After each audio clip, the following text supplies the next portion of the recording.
Hello, welcome everyone to Late Night Mild Fuzz Live, Mild Fuzz TV Live, Late Night edition of the Night of the Lates of Nights. Hey Renegade, it's going okay. We just recorded Elsewhere on the Multiverse. It went quite long. I snuck in some food just before I started here and fed the cats and used the bathroom and just generally did human being things that I needed to get out of the way before I could sit and just, talk to you guys for a ridiculous amount of time, which I look forward to. It's a good thing. It's a good thing.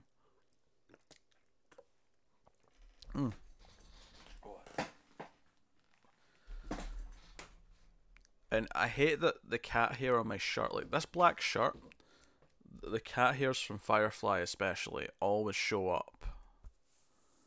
Like, they always stick to the shirt, so it just looks really bad. But I am feeling a little too warm to put on a hoodie or something, so we're just going to have to do with the hair of my my cats on my shirt. Hey everyone, hey Cindy, hey Lewis. Hey, Rude Boy. What's happening? Flash is here on right now. Cool. No spoilers. I won't be watching it until tomorrow or Thursday.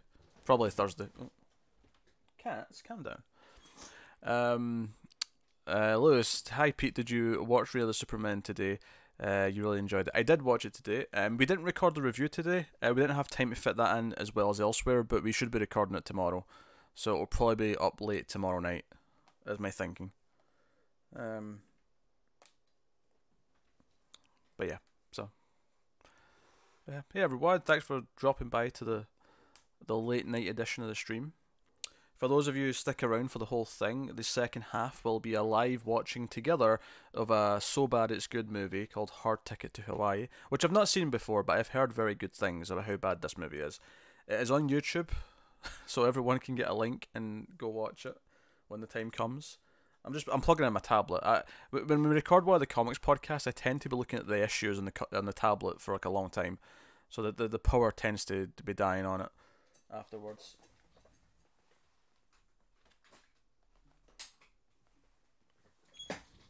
And Garrus and Firefly are kind of having a standoff right now. It's a whole thing.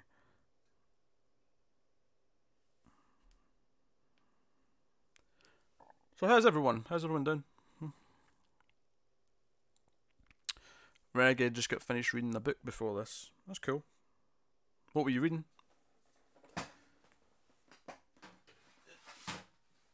Oh. Yeah. I didn't get a whole lot of sleep last night, and then I woke up early enough that I knew I had to have a nap before I did anything else tonight. Like before I recorded with Connor, before I did this. I just woke up uncharacteristically early. Not because I went to sleep early, just because I woke up after a few hours. Which is always really annoying. Always really annoying. Oh dear. Rude Boy, as of yesterday, started watching the first 2 episodes of A Series of Unfortunate Events and 4 episodes of The Expanse. Oh, that's cool. Those are 2 good shows. I mean,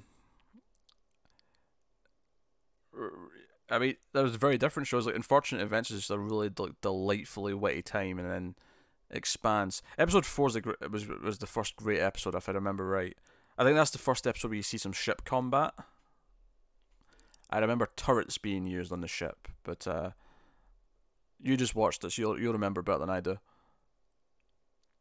Renegade, you read a story based on the grisly attacks of '67. Oh. So a cheery read this night. Glad you're enjoying them, Rude Boy. Very good. No. I don't know if it's our fault that you're watching those, but if it is, I'm glad that we encourage those shows to be watched. Cindy, doing okay. I was just watching a pilot of You, which was pretty good. You? I'm not sure I'm familiar with what You is. I'm going to going to Google you. I'm going to put chat over in this window, or this monitor, for a second. I'm going to go to IMDb. I'm going to type in you and see what this is. 2018. Here we go. Penn Bagley, Elizabeth Lale, Luca Padovan, or Padovan maybe. What's the premise?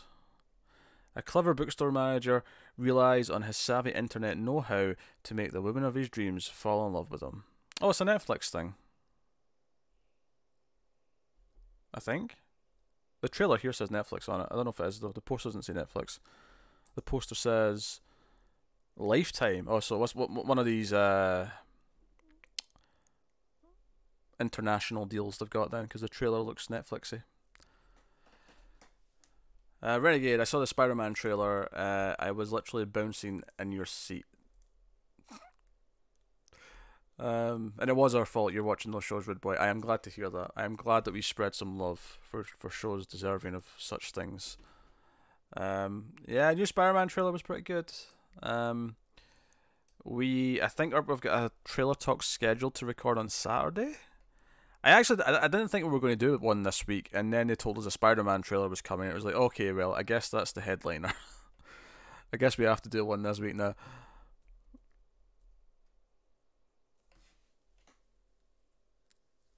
I spent the day reading comics because we had the Elsewhere to do tonight, and I watched Reign of the Superman. I got the Patreon votes all set up. I also have the comic book vote set up for Patreon for the next monthly, but I'm just leaving that a little bit before I put it up. But the regular votes are all up for the patrons.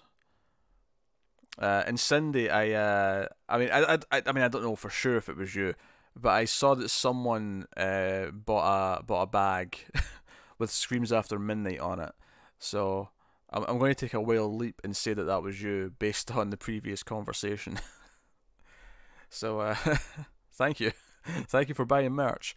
Board Now won't be here. This is too late for Board Now, but he bought a t-shirt last night. Oh. Cats, simmer down. Enough of that sort of thing. Yeah. So, yeah. Next week, by the way, the late night stream will be on Wednesday. We'll be switching to the Wednesday next week for the late night stream. Just based on schedules of other things that are happening.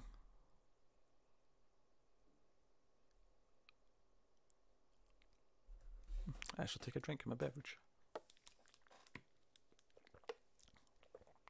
Which will be nice because I won't have done a 2-hour comics podcast before we came on.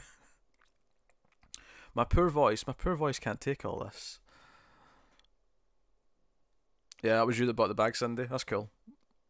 Because I saw there was a sale, and it doesn't tell you on the main like dashboard page what were what the item is or how much it was or anything like that. You have to actually go into the sales tab. And I saw it was a bag, and I went, oh yeah, okay, that was Cindy. Renegade, have a movie picked out already for the stream tonight? Yeah, Hard Ticket to Hawaii. Oh, for Wednesday, for next week. Okay, no, not yet, no. I'll look up things during the week and pick something. I'll try and pick stuff that's on YouTube, for the most part. Although that is somewhat limiting. I think occasionally there might have to be like a Netflix pick or something like that. But I suppose though, if we pick a movie in advance and everyone has a chance to get a hold of it, then it doesn't necessarily have to be anything specific like that. You know, if we all decided that, in 2 weeks' time we're going to do, I don't know, Independence Day, everyone would have some time to secure Independence Day. Whether it be a rental, whether it be a DVD, or whether it be whether it's on a streaming service, whatever the case may be. But that's getting really complex. Let's keep things simple right now. Hard Ticket to Hawaii.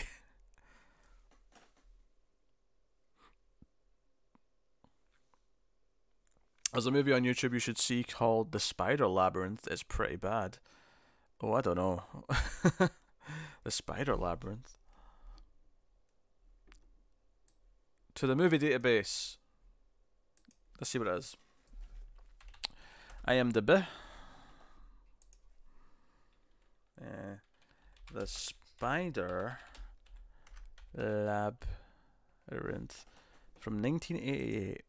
What is the premise of this movie? Oh. Alan Whitmore, a young American researcher, goes to Budapest to visit Professor Roth. A lot of bad movies are set in Budapest for some reason. I don't know why, but they are. I'm looking at you, Howling 5. I am looking at you. Yes. So, to visit Professor Roth, with whom he collaborated on a secret project called In Textus. Arrived in the Hungarian capital, Alan finds Roth, whom, in panic, hands him a black book, which he says should include information of the utmost importance. What, that's it? What's the movie about? It's a spider movie. Yeah, there's a spider on the cover. Okay. Alright. That was not very good. Oh dear. The Howling review was hilarious. You talk about Howling 7? Yeah, line dancing extravaganza. I hope you like line dancing if you ever watch Howling 7, because Howling 7 is a line dancing movie first and a werewolf movie like fourth.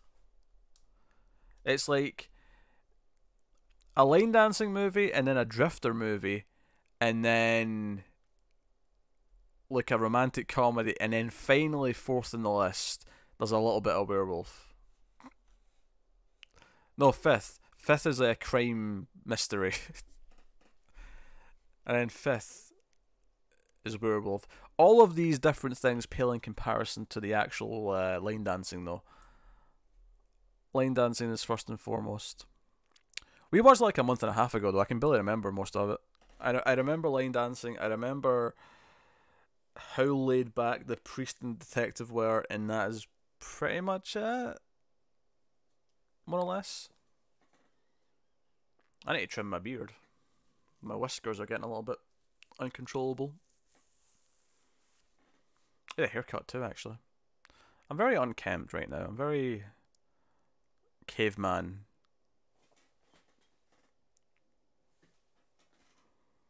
It's a look, I suppose. That's something.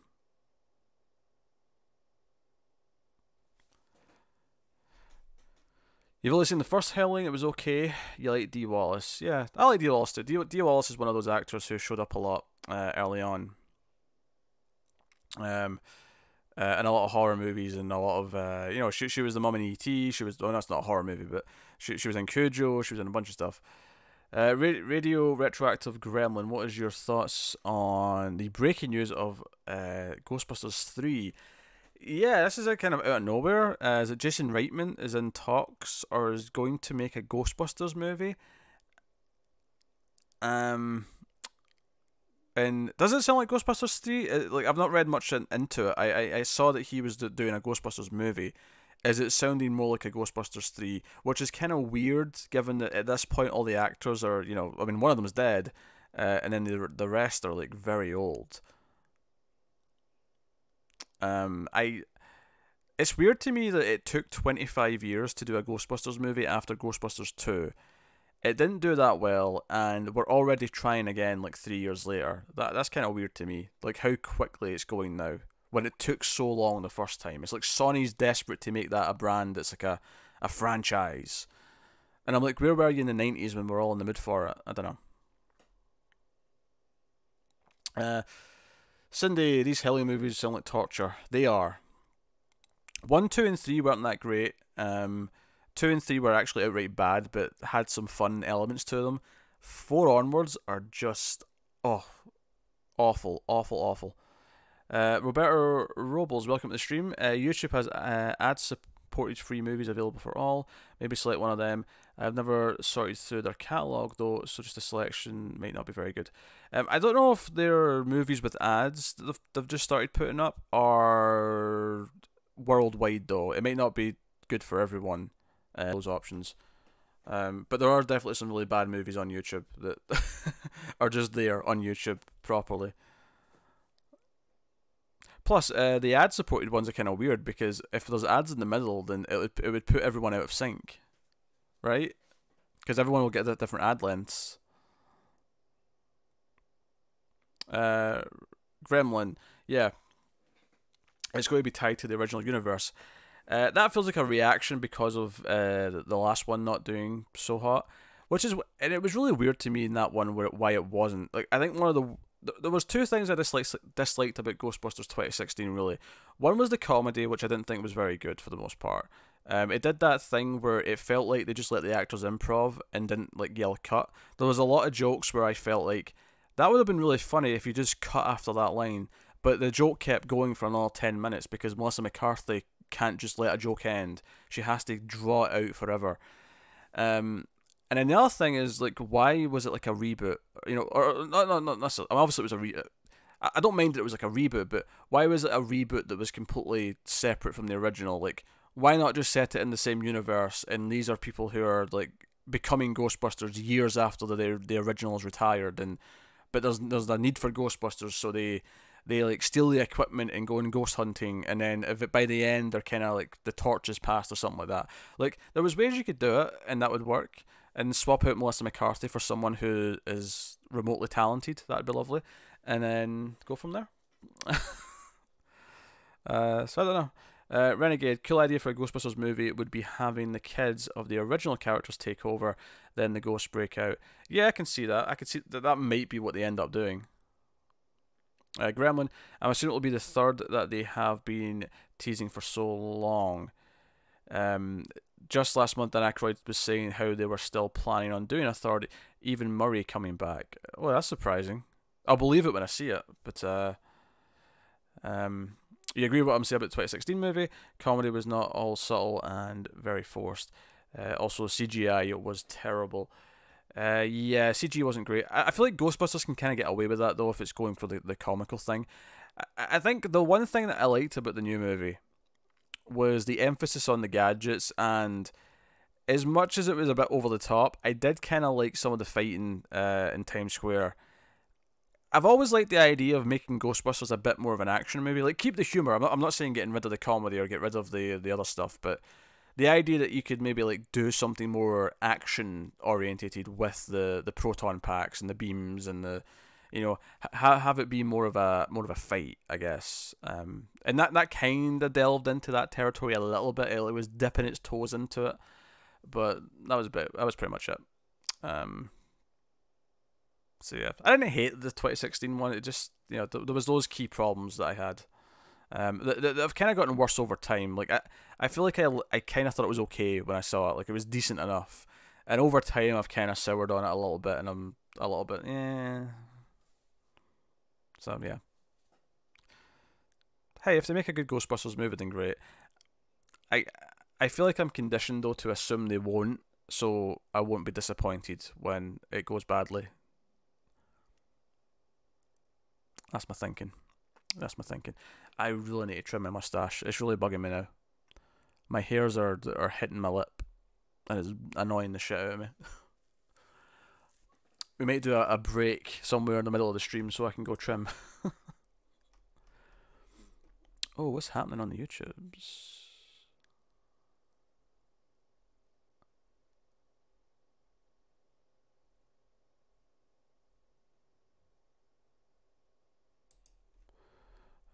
More people defending True Detective Season 2. I never realised that show had so many defenders until we started saying it was bad. Then all of a sudden... Renegade, I didn't hate the 2016 Ghostbusters, but it was a very bad movie. Yeah, I would say it's maybe bad to mediocre. I don't know if I'd go quite as far as very bad, but it's kind of in that mid-range. It's funny as well that it's relying so much on nostalgia, but at the same time trying to pretend to be a completely fresh start away from everything that the original had.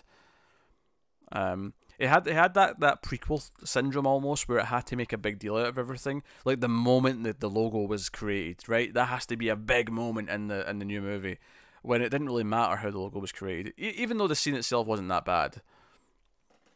But there's a lot of that in the movie. There's a lot of, we have to explain how we get to everything. And it kind of sticks out to me in prequels because they kind of do it. They do that sort of stuff a lot. It's why I don't like most prequels. and not just the Star Wars ones. All the Star Wars ones are particularly terrible. um, they have that problem plus lots of just other general problems that are not even specific to prequels, but that is definitely one of the big parts of it.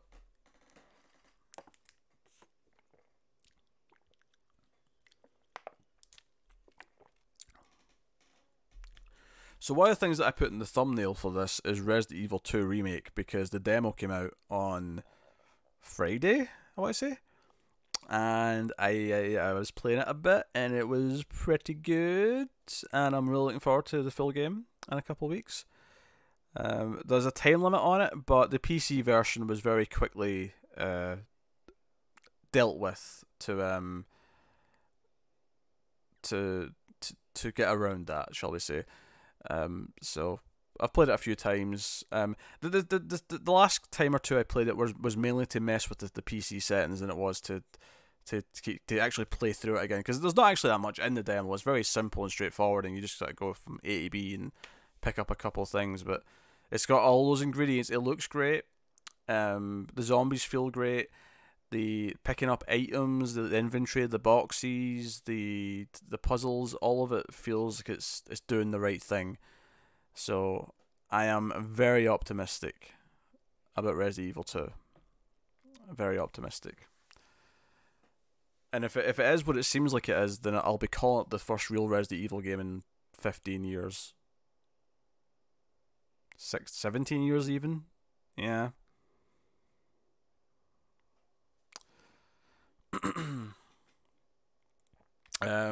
Where am I? Mr. Rude Boy, have you played Skyrim VR?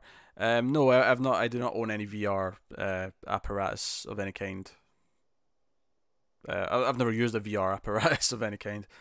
It doesn't appeal to me that much, VR. I'm sure it would be fun to try, but I have no desire to really invest into it when there's no like specific VR games where I'm like, I need to play that game.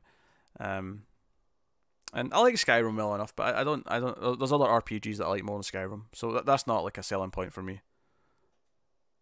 Not that I'd want to play like Witcher 3 in VR anyway, but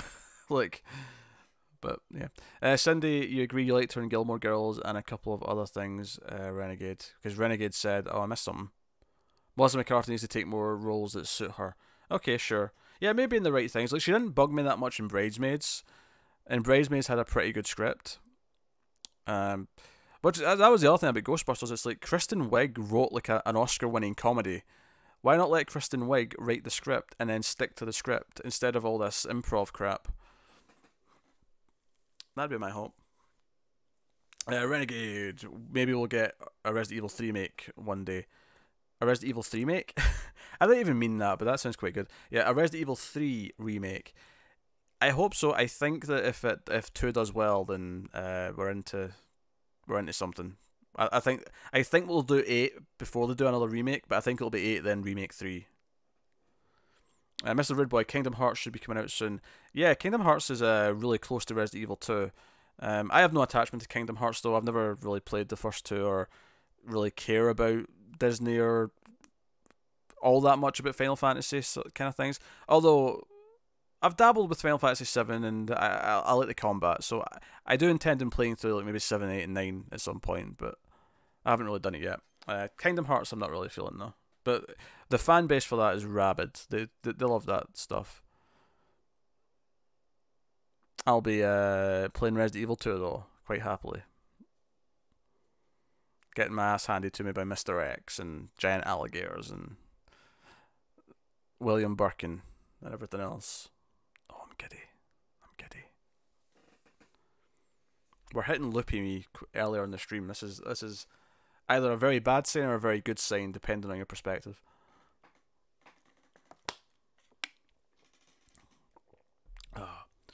Renegade, you've been playing Kingdom Hearts. It's alright, kind of fun. Yeah. No, I mean, I know people who like it. People who are really into Kingdom Hearts. And they're into the crazy lore and the story that's all over the place. But, I mean, I think it mainly comes from the fact that I'm not a big Disney guy all that much. I mean, obviously that it includes like Marvel and stuff now, technically, but core Disney's never been a big thing for me. I grew up on Warner Brothers cartoons instead, I guess. They had more, I don't know, wit to them. At least it seemed that way as a kid. Maybe that's inaccurate if you actually analyse them, but as a kid, that's how it felt.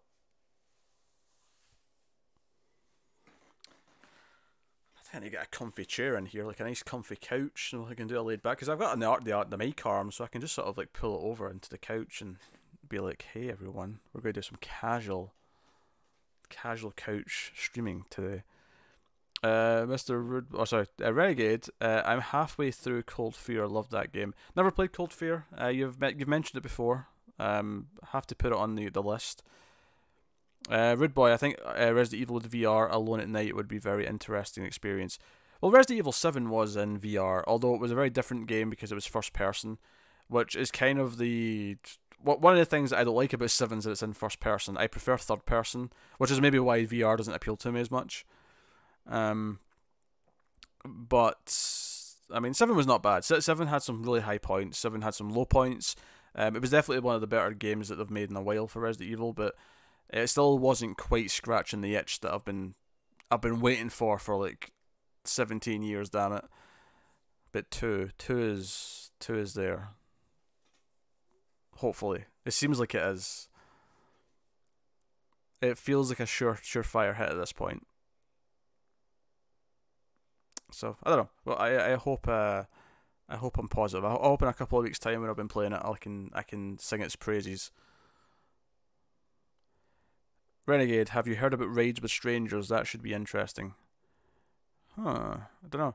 Hey RS, no specific topic really. We've kind of tangented into video games, but we're talking about the new Ghostbusters movie a little bit ago because they announced the new Ghostbusters movie. Also, welcome to the stream, RS.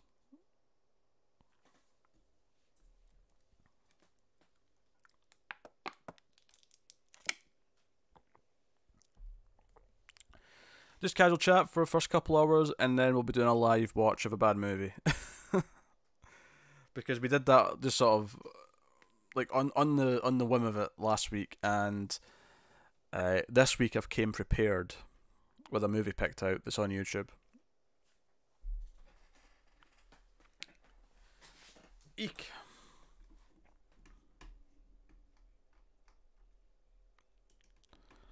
Hold on, let me move chat over here for a second. Will I look briefly at some interwebs?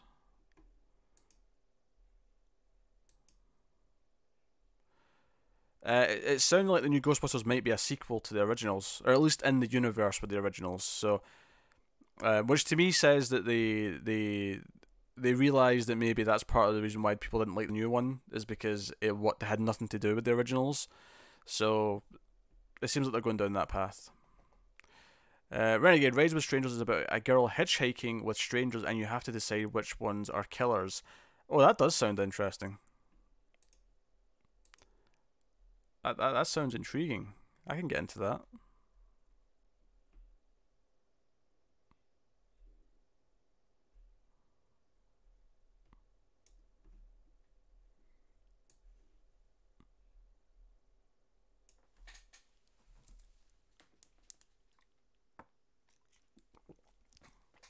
There was other movie news today, I'm sure, as well, that I thought I saw. Or maybe it was yesterday. But it definitely felt like there was a lot of movie news the last couple of days. Which is good, because it means when we bring the movie news back this weekend, there'll be plenty to watch. Or to watch. Oh god, I really am tired, aren't I? Plenty to talk about. Plenty to talk about. Again, I don't know if you're rooting for Loopy out of it, Pete, or if you're hoping for sensible, completely all there, Pete. I don't know which one's more appealing. I can see the appeal of both, but yeah.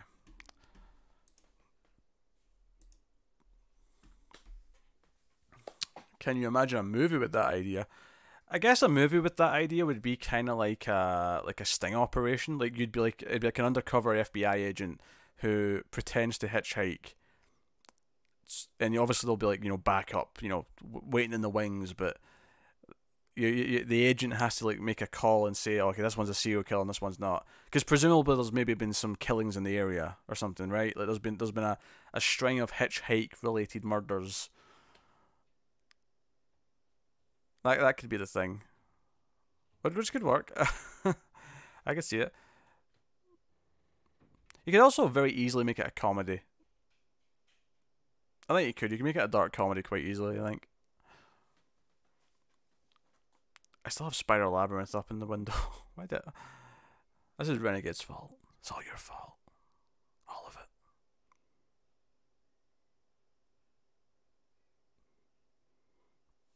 it. Oh dear. Actually, what's coming up on the channel in the next couple of days? Elsewhere in the Multiverse is tomorrow. And then there should be the Reign of the Superman review at the end, sometime late Wednesday. It'll be very late though. Yeah, it will be very late because me and Connor are doing the drunk watching of Gotham tomorrow night. Yeah, so it'll be quite late. It may even be early Thursday before that goes up now. Actually, now that I think about it. And then Thursday should have a Tales from the Crypt, I think. Did anyone else see the Death of Superman, Reign of the Superman double feature from RS? Did not see a double feature, but we did. I watched Reign of the Superman today. Connor's watching it tomorrow, and we're recording a review tomorrow night. Cindy, did you ever watch Cobra Kai? I still remember how mad you got during the TV news when it was announced. I never did. I think we were busy at the time when it launched, and I also think it was I think YouTube Premium, or I think it was YouTube Red at the time, was a pain to get a hold of for us. That's changed since. In fact, it's changing again because all their shows are going free to view sometime this year, including Cobra Kai. So maybe once it goes free, we'll check it out. I don't know. But it wasn't on the priority list, even though I wanted to check out the pilot for sure.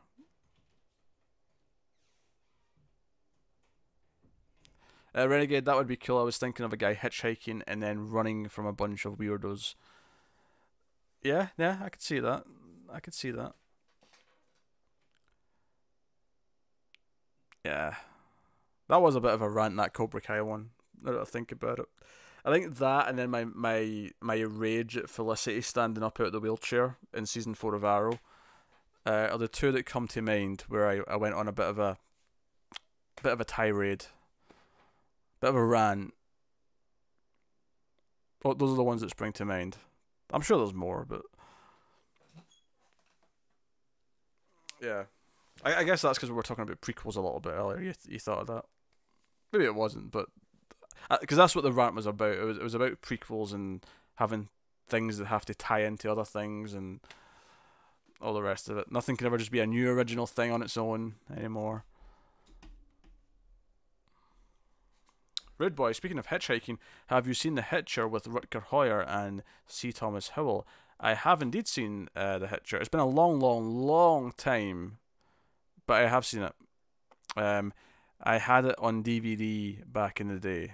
Haven't seen it in a long time though, so I remember liking it well enough. I don't think I loved it, but I think I enjoyed it.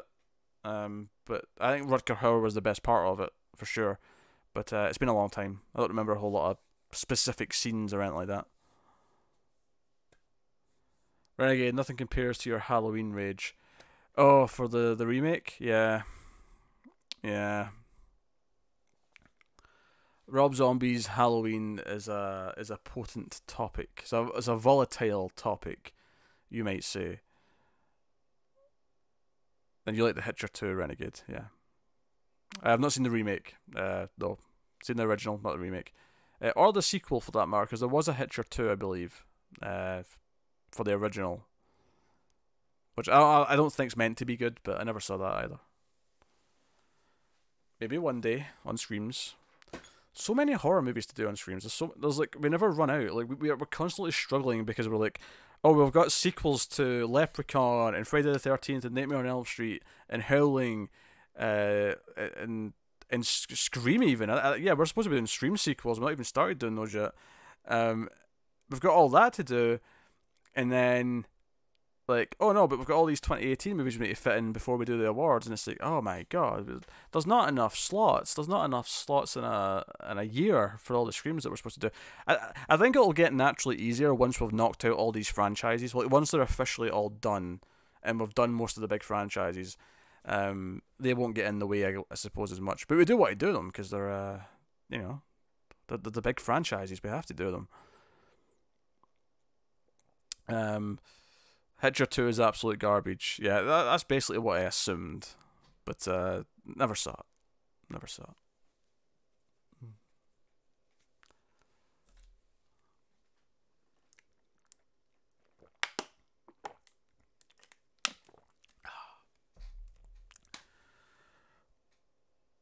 Oh dear. Oh, hey, Sweet Exorcist. Welcome to the stream. This late night edition. Ugh. Getting comfy. I need a proper, like, laid back. Actually, hold on. I can put my arm back. I can sit back and put my arm back. I just hope it doesn't put the mic out. Hold on.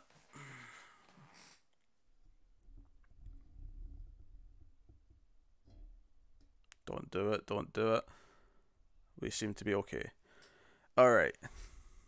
We're good. I've gotten comfy. Can I make the chat size bigger? Can I make the text bigger so I can see it better? That's why I'm going to put it on this screen. So it's bigger over here. Yeah. There we go. There we go. Right, where were we? Yes, hello, Sweet Exorcist. That's where we were.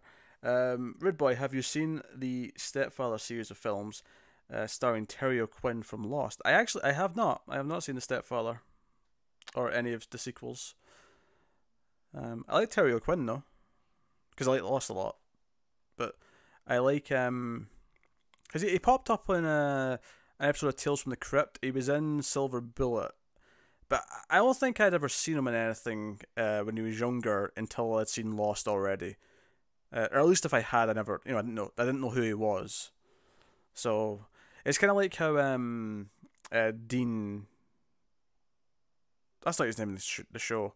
Hank's his name in the show. Breaking Bad. Hank in Breaking Bad. Dean Norris. Like, I went back and watched Lethal Weapon 2, like, at some point after seeing Breaking Bad, and I was like, shit, Hank's in this. And not only is Hank in that movie, he looks the exact same age, even though that movie was like in 1987 or Lethal Weapon 2 was 89. The first one was 87. So that was a thing. But he looks the same age. It's insane. He's one of the cops in that movie. Also, I feel like the mic has to go back a little bit like this. There we go. Those are good, yes. Where was it? Renegade Hero, Red Boy, I've seen both. The remake. Dylan Walsh was awesome in the remake. Red Boy never saw the remakes. Renegade, little fun fact about me. Dylan Walsh was my very first celebrity crush. Is it really bad if I say who is Dylan Walsh? I don't know who that is. Red Boy, Terry O'Quinn is a scary guy when he wants to be. Oh, he is. He can be very scary.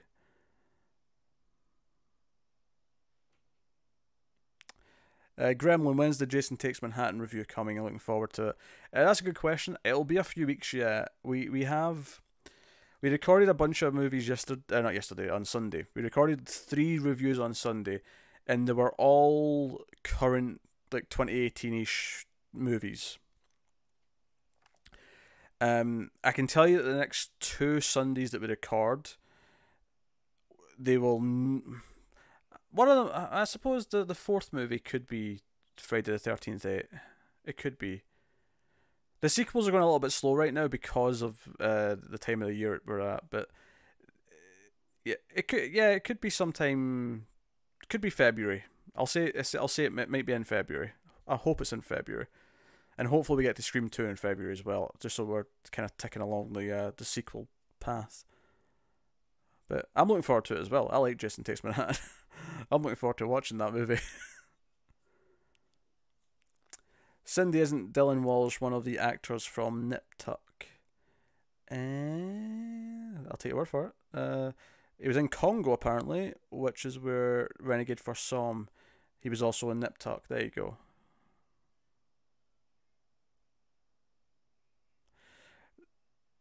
Rude Boy, does everyone agree that Friday the 13th Part 4 starring Corey Feldman was the best one?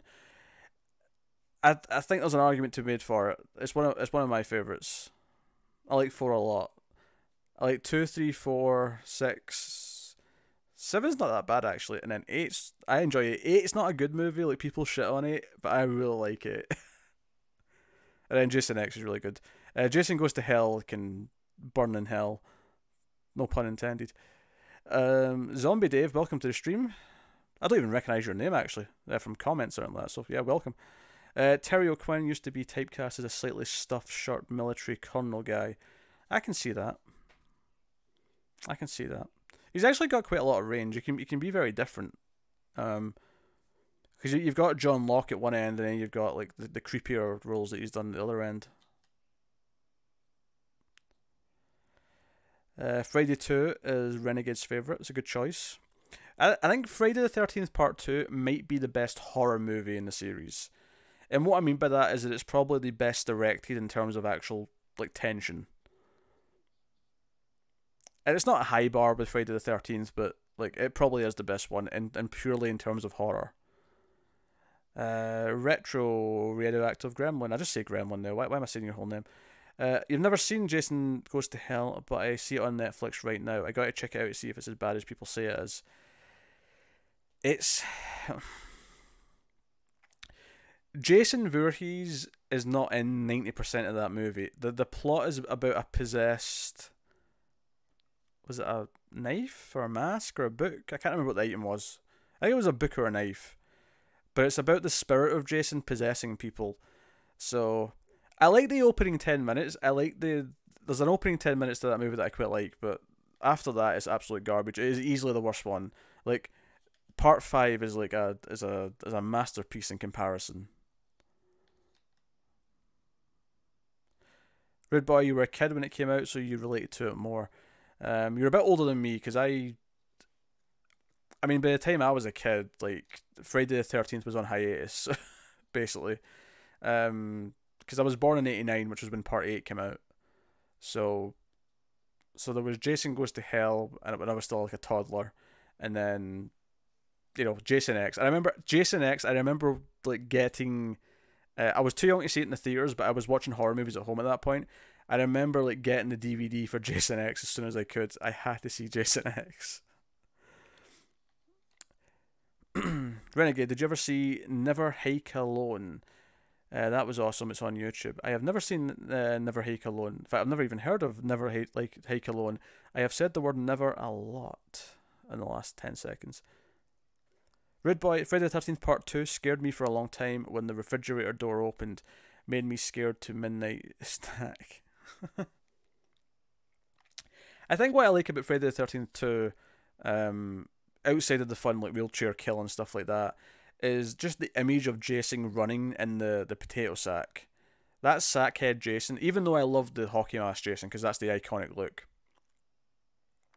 the sackhead with one eye hole and then that running towards you is actually quite tense. So that's pretty good. Zombie Dave, the Friday the 13th movies were always on the Video Nasty shelf in the video shop. Which is funny, because I don't think Friday the 13th were ever actually on the Video Nasties list, per se. They were never actually banned in the UK.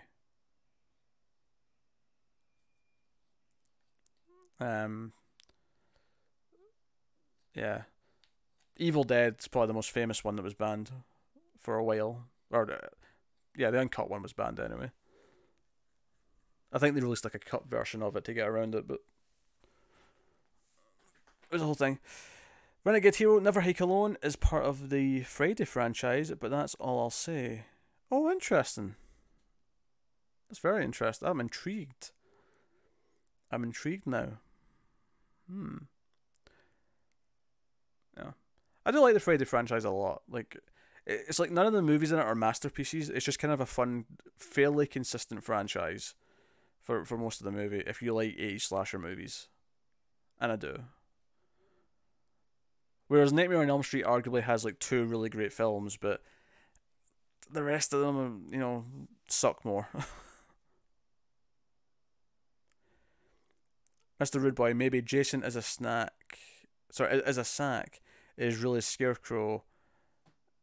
Sorry, Jason in a sack is really Scarecrow in the, from DC Comics. I could see something like that. I wonder if he could do like a slasher movie with Scarecrow.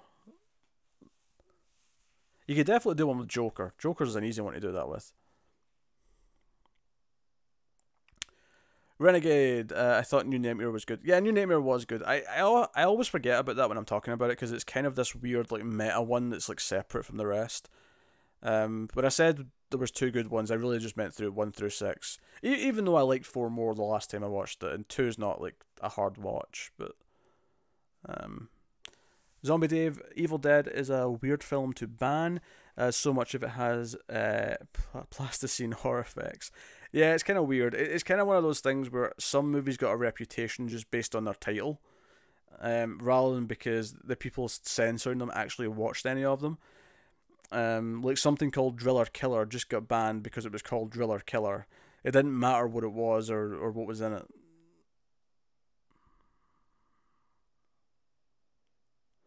Gremlin, Never Hike Alone is a fan-made film. That's fair, yeah. I kind of expected it was if it was in the Friday franchise, technically. Rude Boy, we need Jason and Michael Myers versus Alien and Predator. That's interesting because it's not like Michael and Jason are tactical, they're just unkillable, which means that eventually they would win. But they would go through a lot of hell to get there. Like, they would be melted by acid, they'd be shot, they'd be stabbed, they'd be, like, you know, the mouth would, like, prod them from Alien. But they would win eventually because they can't be killed, is basically my thinking. Renegade, I would love to see a new Scary Friday movie.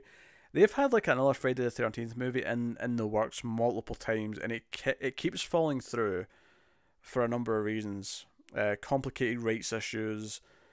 It's a whole thing. I would like more as well. It's worth mentioning the next Friday the 13th is technically the 13th movie in the franchise, including Freddy vs. Jason, which most lists seem to count, so I'll count it. Hey Harold, welcome to the stream. Mr. Rude Boy, none of them talk between the 4. That's true, it'd be a very silent film. I mean, Predator does make some noises, but he's not really going to get any responses out of any of them.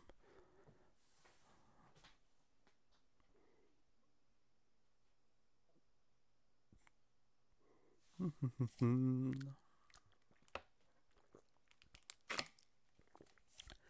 I get my foot up, I wonder? I'm being very unprofessional. This is a laid back late night stream. What can I say? Oh. I can.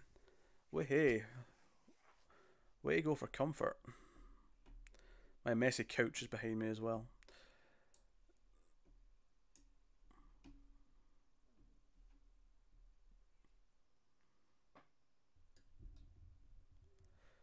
You found a Predator video game where you play as Predator. I think there's a lot of games where you can play as Predator. A lot of the Alien vs Predator games are, you can pick either the Colonial Marine, the Alien, or the Predator, and a lot of them are designed against multiplayer. Harold, I'm late to this conversation, but I assume it's about slasher horror movies. You recently saw some promos for a Child's Play remake. Yeah, this is a really weird situation because the MGM have got the rights to make a Child's Play remake, and they're doing that. And that's interesting, but at the same time, the original creator of the franchise, who's written every single film in the Child's Play and Chucky franchise, is doing a TV show which is a direct in-continuity sequel to the last couple of movies that he made. So, those were actually quite good. Those last 2 Child's Play movies, the 2 Chucky movies, Curse of Chucky and Cult of Chucky, were actually pretty good. Cult especially, I thought, did some really fun and interesting things.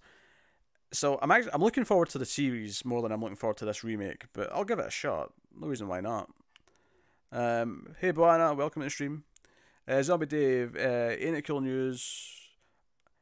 Man, I've not heard Ain't It Cool News being mentioned in a long time. I didn't even realise they were still operating. But anyway, they reported that a prequel to the Michael Bay Friday the 13th movie is being made. A prequel? I don't want a prequel. I want Jason.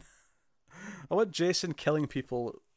That's all I want. That's all most people want, is Jason in a goddamn hockey mask murdering people in creative and fun ways. That's all anyone wants. Stop your prequel shite.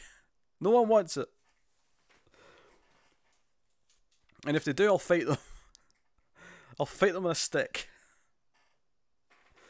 I'll fight them. I can be a slasher villain. Like, yeah. This stream's taking a violent turn. Jason Todd? No, not Jason Todd. Jason Voorhees Buana. Come on, slasher movies. Yeah, the remake from 2009 was technically a Michael Bay movie, and that his company produced it. He didn't direct it though, or anything like that.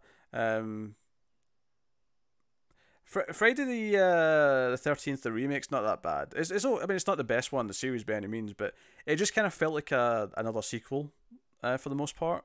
I've not watched it in a while though, so when I rewatch it for the review in a couple of movies times, I might feel differently. But I remember thinking the kills were okay and that Jason was okay, and it was, better than like 5.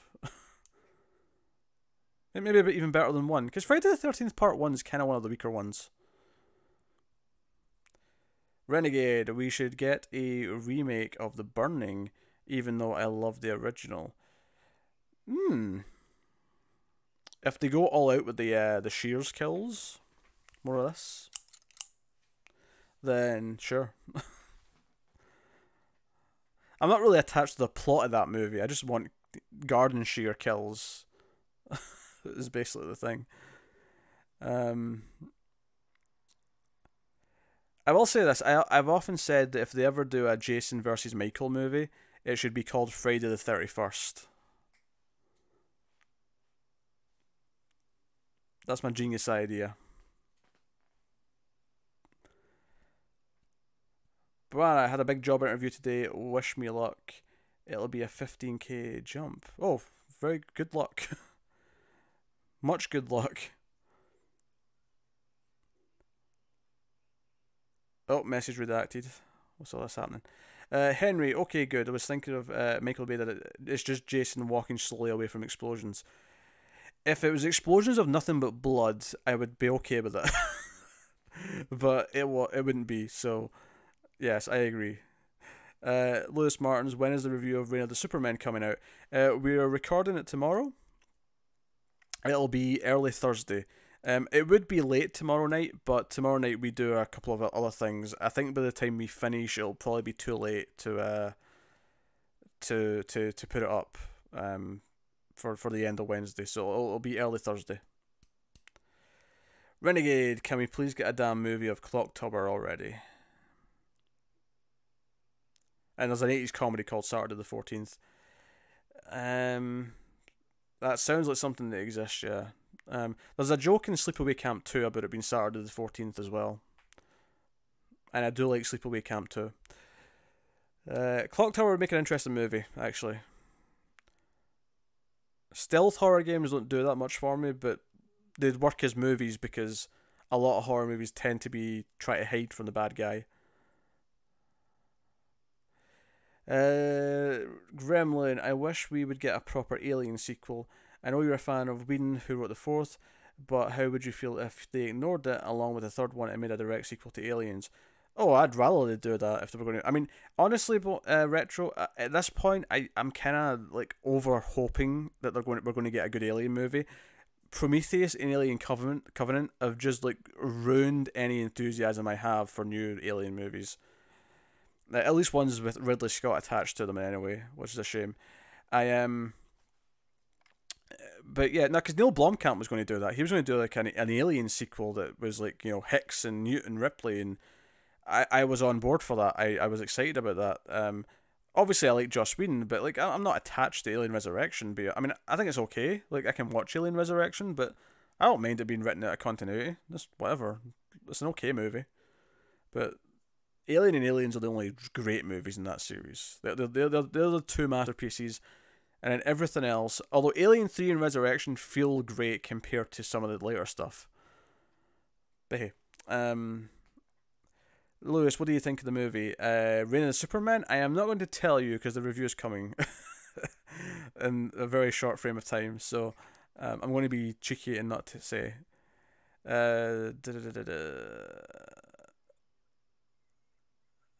Competition's big with this company. Well, good luck, Boana. Anyway. Harold, oh dude, Reign of the Superman, I like it. I saw a double feature at the theatre yesterday with Death and Reign of the Superman. I imagine that makes for a good double feature. It kind of makes one big 3 hour movie, essentially.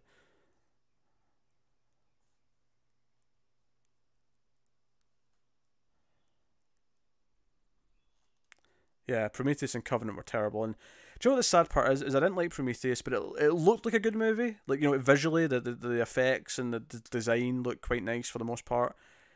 Alien Covenant wasn't even that. And I got, like tricked into thinking Covenant might be good. And then it just, like, destroyed me every step of the way. Like, it just, like, the first, like, 5 minutes were fine, and then it just, everything after that just started to pale on and pale on. And then eventually it got to, I'll do the fingering. I'll do the fingering. Where was I? Somebody, I've never really gotten on with those DC animated movies. I dislike the animation style for one thing. That's fair. I don't think the animation style, even in the better ones, is as good as, say, like the classic Batman the Animated Series or Superman the Animated Series. Even Death of Superman and Reign of the Superman, because I really like Death of Superman, but Death of Superman did have the ugly suit. It has the bulky kind of traps and stuff like that I'm not a fan of. So I can understand that complaint, but there is a few of them that stand out as being really good because the writing's really good. Death of Superman, Return of the Dark Knight, Under the Red Hood, Superman versus the Elite. Those are the ones that kind of stick out as being quite good. Very good. I think Prometheus is good as a horror sci-fi, but not as an alien film. You could be onto something there, potentially. There's maybe a few things that I think don't work regardless, but I can see that argument. Zombie Dave, William Gibson's Alien 3 script is out at the moment and as a comic book. I know. I on our second comics podcast, Elsewhere on the Multiverse, that we just recorded, I talked about issue 3. So I've been reading them as they came out. It's interesting. It's an interesting discovery. Harold, did you like anything about the new Alien movies? What would you have kept in Prometheus and what would you have taken out? I like the visuals. I like the ship designs.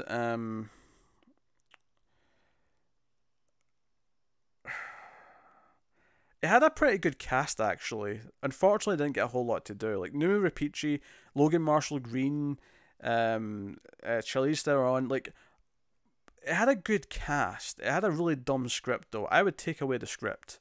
Rip up the script, and someone else write it. And I don't hate the engineers, but honestly, I could do without them as well. Just make an alien movie. Ridley Scott is determined to make weird other things that just kind of tie into Alien, as opposed to actually just properly doing an Alien movie. Yeah.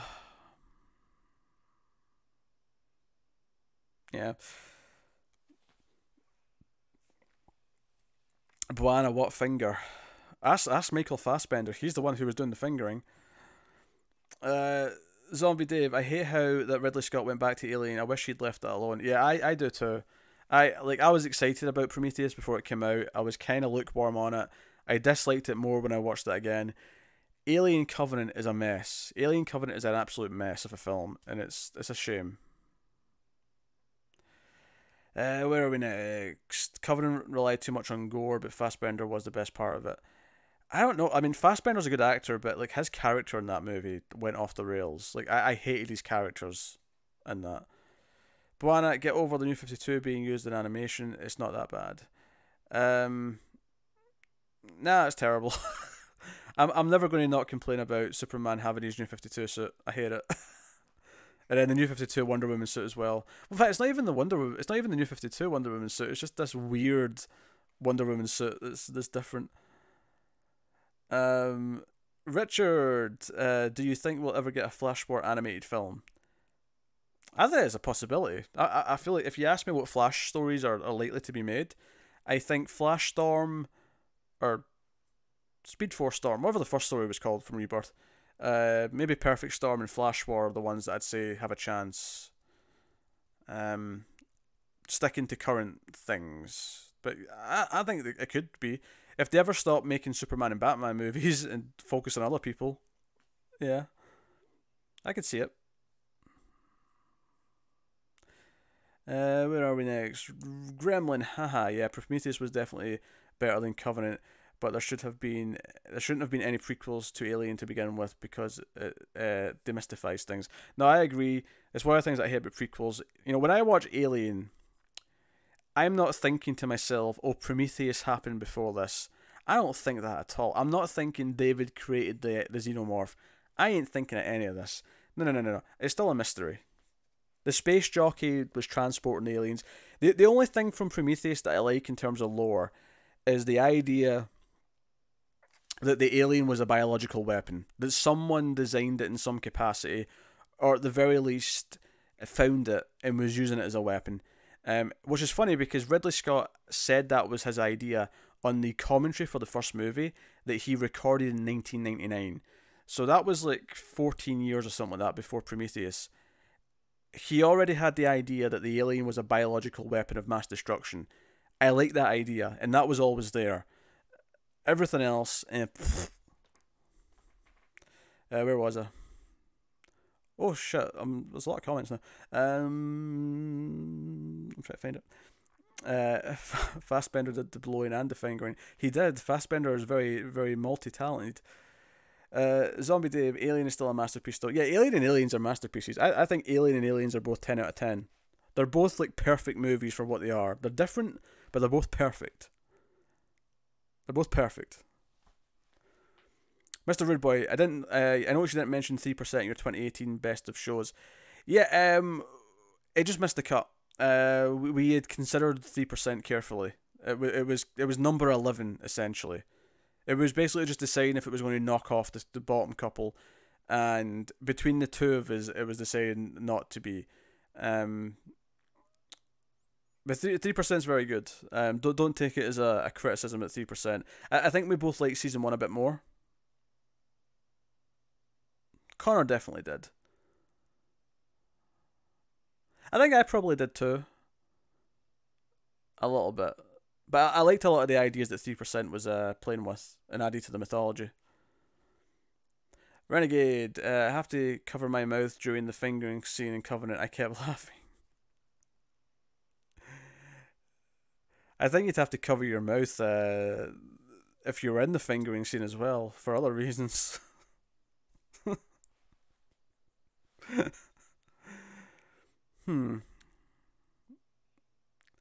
Buana, Flash is not Batman, so the next movie chance may be the button. Lol.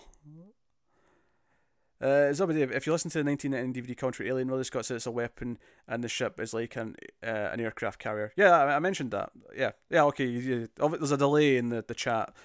So I said that before the chat came up, but clearly I said that a second later because that was the very next comment.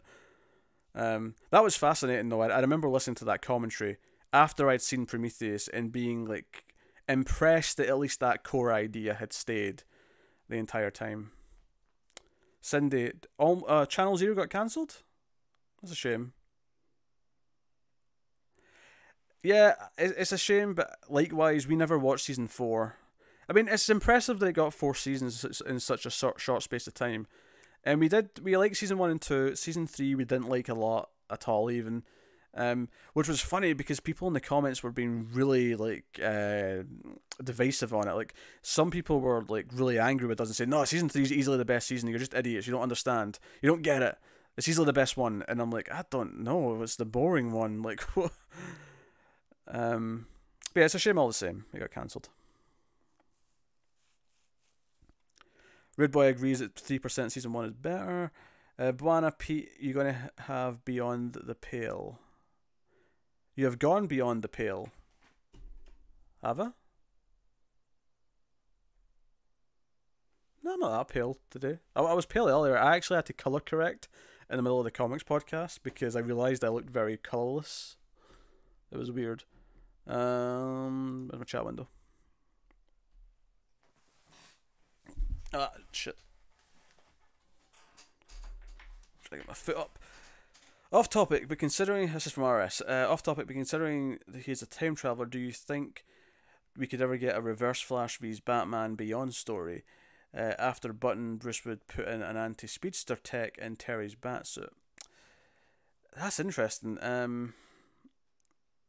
Yeah, we totally could. I don't see why we couldn't.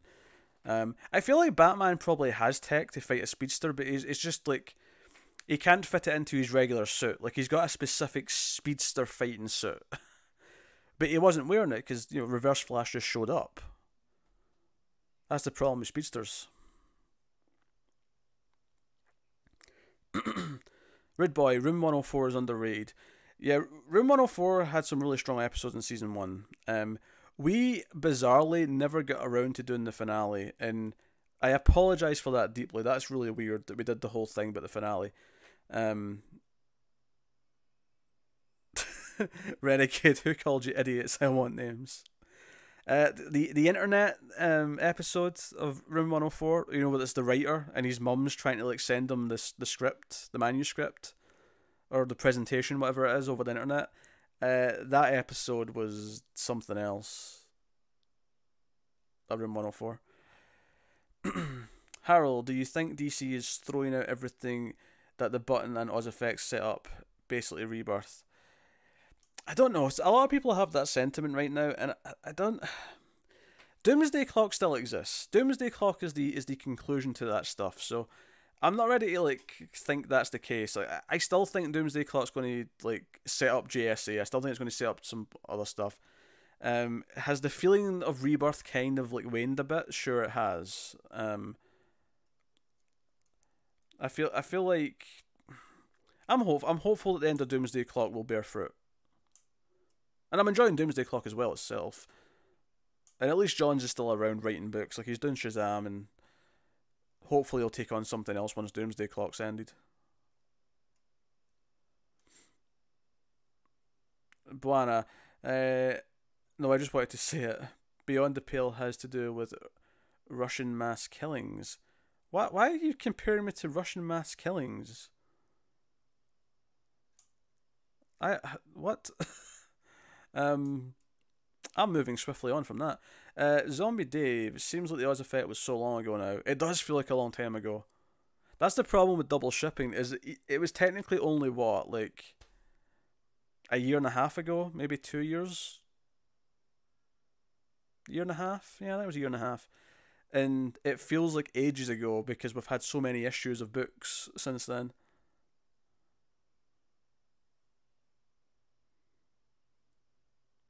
I don't think Bendis changed the plans that much, outside of what they were doing with Superman and Young Justice and that stuff. If anything, the thing going against what Johns had planned with Rebirth is Dan Didio. Renegade, did you ever watch American Horror Story? I did try episode 1 of season 1, and I tried episode 1 of season 5, and I hated both with a passion. It felt like it was doing lots of really tropey things, and not in a smart way, just to do the tropes. So as someone who actually watches a lot of horror, it felt really pointless to me. It felt like it was just doing, here's this horror cliche, here's this horror cliche. So that's how I felt when I was watching it. Blana, you think your PS4's overheating? It could be. It happens. Which unfortunately means you might have to get a new one.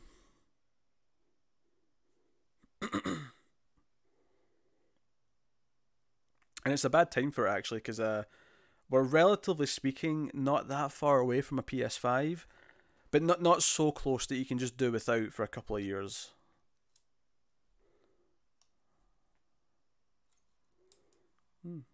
So, Zombie Dave, I'm interested actually what content you watch, because I assumed you watch Screams After Midnight based on the name and based on the fact that you were talking about horror movies, but then you just talked about DC Comics there. So, not that you can't have crossover, because obviously I like all those things, but it's just funny because I usually expect like people to be like into the movie stuff or into the comic stuff and so on. Renegades. I watched the last season and season before.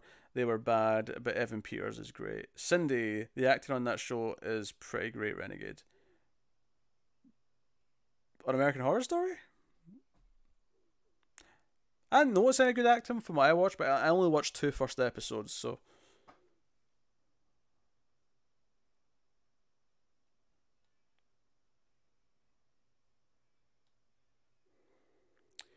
But one, it could just be the inside. There's been too much maybe dust that's gotten inside.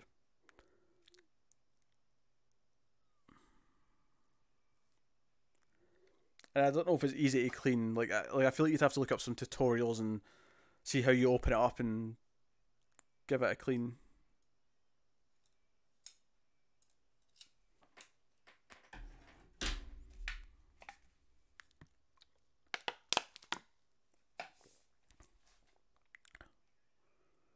Zombie Dave, bit of everything recently. Really, mainly listened to the Weekly Comics podcast though. That's cool. It's always curious to me like how someone like finds us and like what the show is that like brought them to the channel and or the audio podcast and what like do they jump into other content, because it's always fun for me when someone like does jump into like Streams After Midnight and then TV stuff and whatever. Yeah, I've got three cats. I'm not entirely sure how my PS4 isn't stuffed with cat hair at this point. In fact, my shirt, you can probably see cat hair on my shirt, because anytime Firefly comes up and rubs up against me, I get covered in cat hair.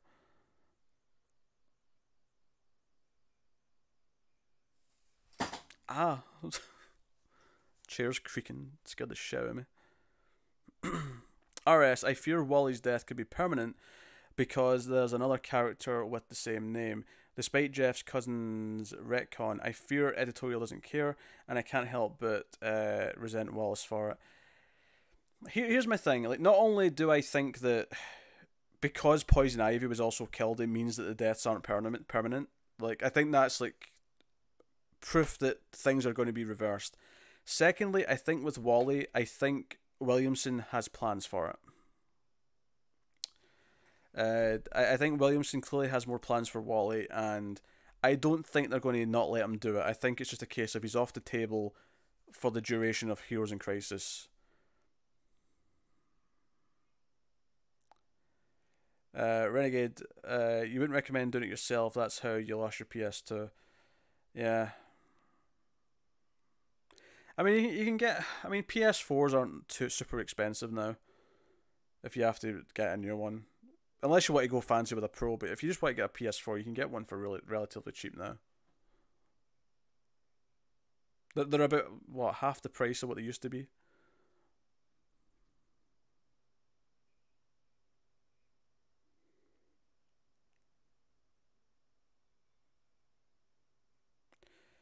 Rude boy, even though technically one was David and the other was Bruce, who is a better banner, Bill Bixby or Mark Ruffalo?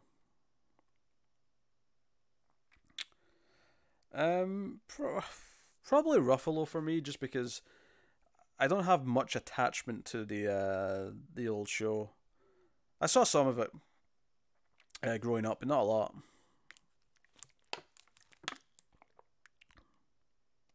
Pardon me for I've got a tickle in my throat. I'll just let me drink a little bit.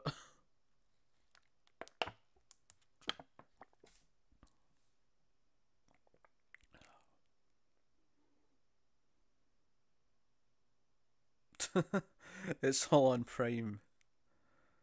Actually, I've got a question, guys. In the bottom right hand corner of the video, is there a little Mild Fuzz like watermark? It's on the regular videos. I'm just curious if it's on the live stream.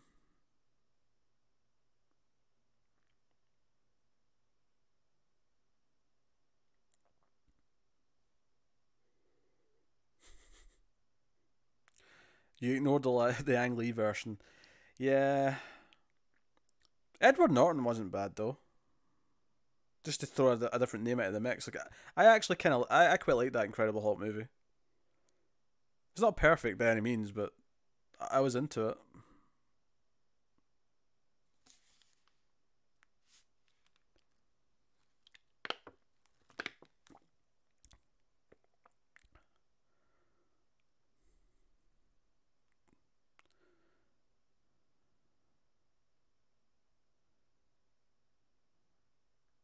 Yeah, it's there. I think you only see it on desktop. I think if you're watching this on phone or tablet, I don't think you see it, or even console maybe. It's just a desktop thing.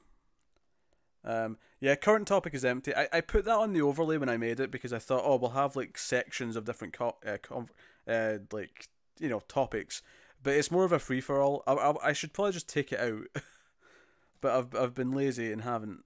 So there's just a current topic thing sitting there that's got nothing in it.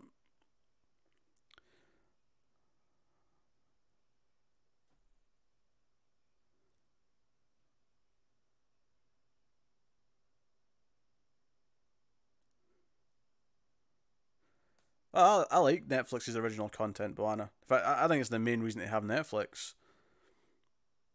I I think Netflix have enough content pumping out that even if you only like one in every five things they do, you're still getting content like once a month that you like.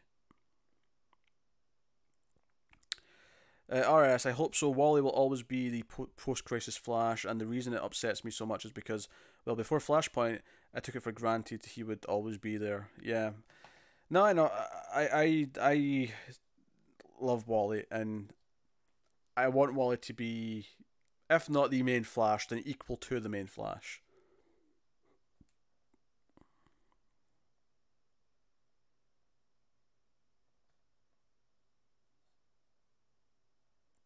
Yeah, we go off in tangents too much. It's uncontrollable. Absolutely. I realised that halfway into the first stream.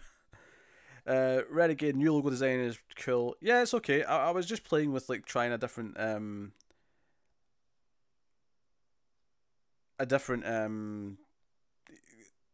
Partly because I want to put a Mild Fuzz logo on a shirt, but also because I thought, oh, I could use an update, like a bit more sleek. I'm playing with some other fonts though. I might change it again to a slightly different font. I'm worried that the current one looks too corporate. Doesn't show the fun that's had. Zombie Dave, Netflix in the UK has a better range of content than the US now, as I understand it.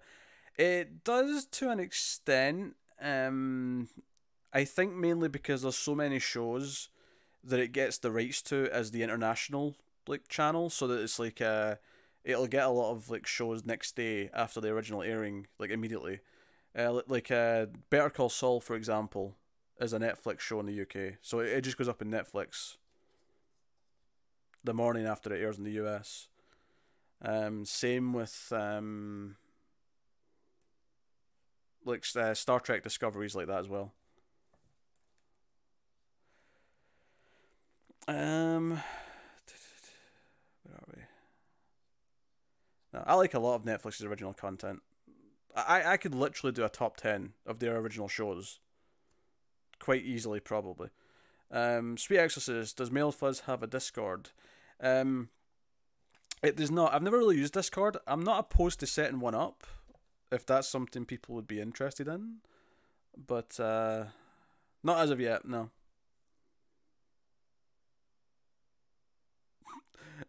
But Anna, corporate is good. You want us to go all corporate? Well, I do a really sleek corporate design for the overlays, so that nothing has any personality. Just corporate. Have I watched the Japanese series Erased on Netflix? Another Mindbender Time Bender series. I have not. Is it a live action show or is it anime? Because if it's anime, that'll be why I've not watched it. If it's not anime, then it slipped through the cracks because Netflix are really bad at promoting their foreign shows. Oh. Oh, dear.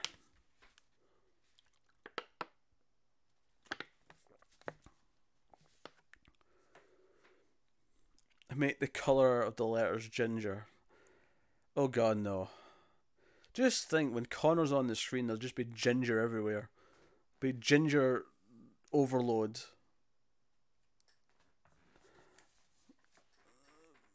Be nothing but ginger.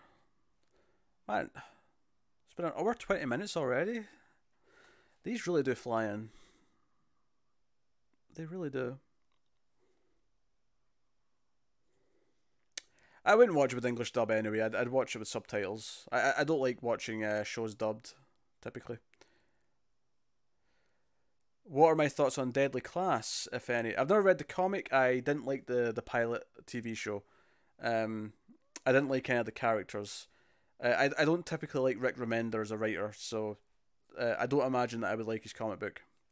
Cindy, speaking of Better Call Saul, a friend sent me a postcard from the Saul billboard they have in Albuquerque. Oh, that's awesome. They actually have a Saul billboard? Like, consistently? That's cool. I'm going to sit forward a little bit. I've been sitting back too long. It's time to get rigid.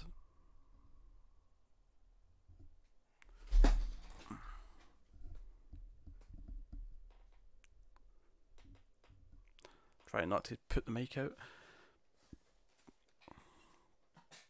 Where are we? Alright, one idea I think would be interesting to explore would be if Superboy Prime had tried to turn Wally onto his side. After all, both of their lives were screwed by reboots. I found the parallels interesting, or unsettling. I feel like we've been jokingly predicting Superboy Prime's going to show up in one of the plots for like 2 years now. I remember when Superman Reborn was like about to happen, and we were just like, Mr. Oz, or the fake Clark is Superboy Prime. The fake Clark is Superboy Prime. Wait, you see. And it wasn't. It wasn't even close. Renegade, at first you thought my hair was red too? Oh, that hurts me, Renegade. That hurts me deeply. How dare you? I'm kidding, I don't really care. Thoughts on Malcolm in the Middle? It's okay. I was never like super into it. And now you're telling me my hair looks red in the right light. It's not. It's a brown kind of, I don't know, dirty blonde, I guess you might call it.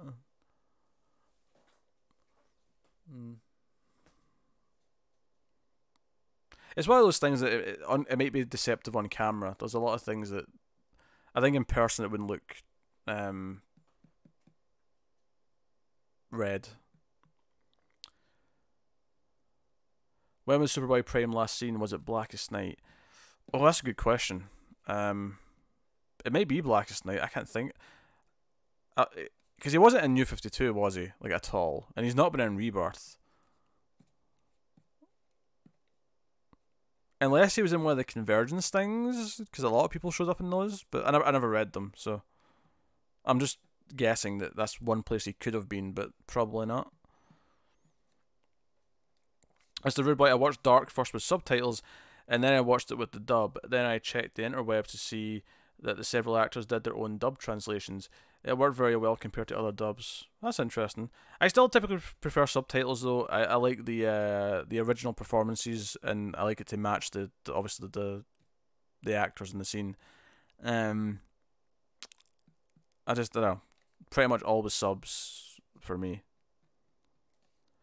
Buana, for next birthday, Pete, would you rather have a red velvet Hogman cake or Shazam cookies and cream ice cream cake? Shazam cookies and cream ice cream cake. That's my pick. Tim is a towhead since he is blonde. What's a towhead? RS, I hope we get a Lois V's comedian fight near the end of Doomsday Clock. Woodward and Bernstein must be avenged.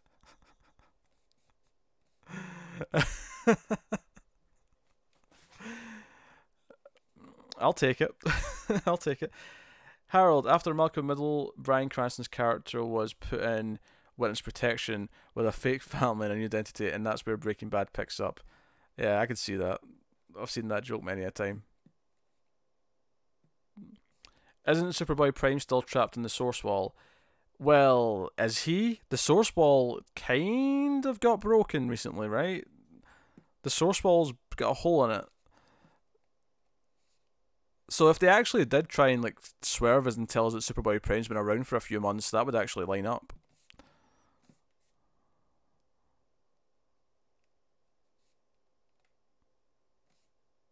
Towhead is a blonde person. I've learned something tonight. I've learned something. You love Malcolm Middle because of Hal. Yeah, it was okay whenever I watched it. I never got super into it though. I love Bryan Cranston though. You know, from other things later, but this isn't like Scrubs where I actually hate the thing. Like, you know, I hate Scrubs, and most people look at me in horror when I tell them that. That's why me and Connor get on, because we both hate Scrubs. We bonded over a hatred of Scrubs. And don't forget, Malcolm is actually Agent Cody Banks. Very good.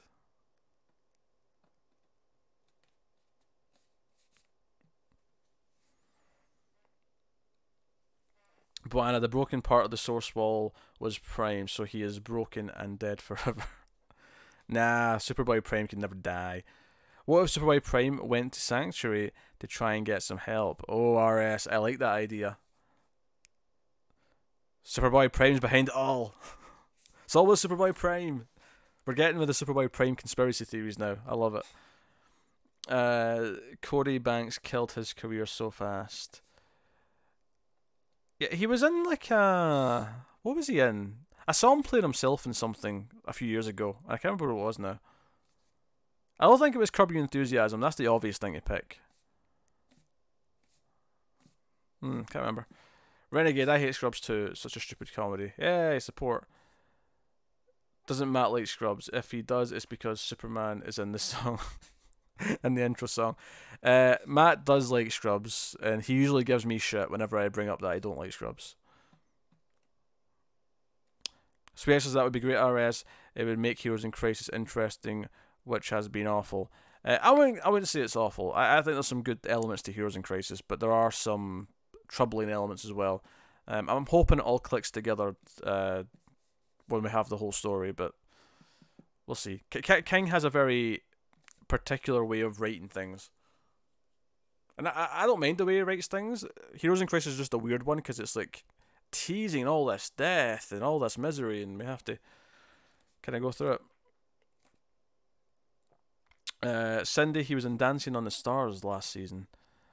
I definitely didn't see him in that. I have never seen a single episode of Dancing on the Stars. Or with the Stars. Should be Dancing in the Stars. Buana, I hate Parks and Rec still. Change my mind. I don't know if I can change your mind. I can only tell you that I love Parks and Rec.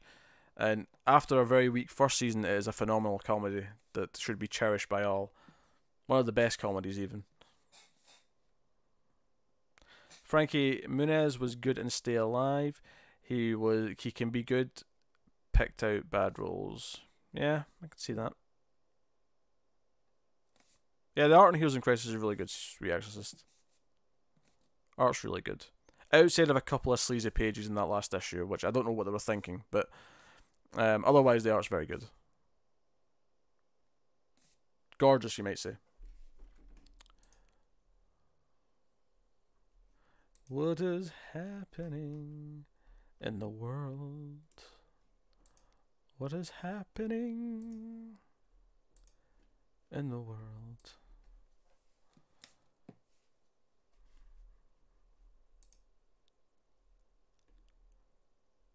Dear. There's a lot more people here. It's been an hour. I should probably do another round of plugging, shouldn't I? So where did I start? Patreon.com/MildFuzzTV. If you want to support the channel, you can go over to Patreon. You can do that for as little as $1 per month. You get some extras and some stuff and whatever. I'm trying to think of like a live stream bonus thing. Not an extra stream, but like something that the patrons get or get to vote on for the live stream or something. I don't know. But yeah, you can go to Patreon. You can make a one-time donation in the super chat on the chat right now on YouTube if you want. You can of course go buy merch at our new stores. If you go to the community tab right now, there's links to the stores, and there is a 20% off discount on t-shirts with the codes until the 20th of January. And I've realised that I've written the 20th of February in the post. I'm going to edit that right now because it's only a few days, this code, not a full month. I think I thought it was February for some reason. I think that's what happened. But yeah. Anyway, where was I on the comments? Apparently Frankie Muniz stopped being an actor to pursue a career as a racing driver. Buana, maybe I hate Parks and Rec because in reality I think that department is useless. Oh yeah, I mean maybe it is useless. Maybe that's part of the joke. Sweet says, have you seen the Brightburn trailer, Pete? If so, what are your thoughts? I think it is a hilarious trailer that is clearly intentionally remaking Man of Steel, but jokingly making it even more dark and violent.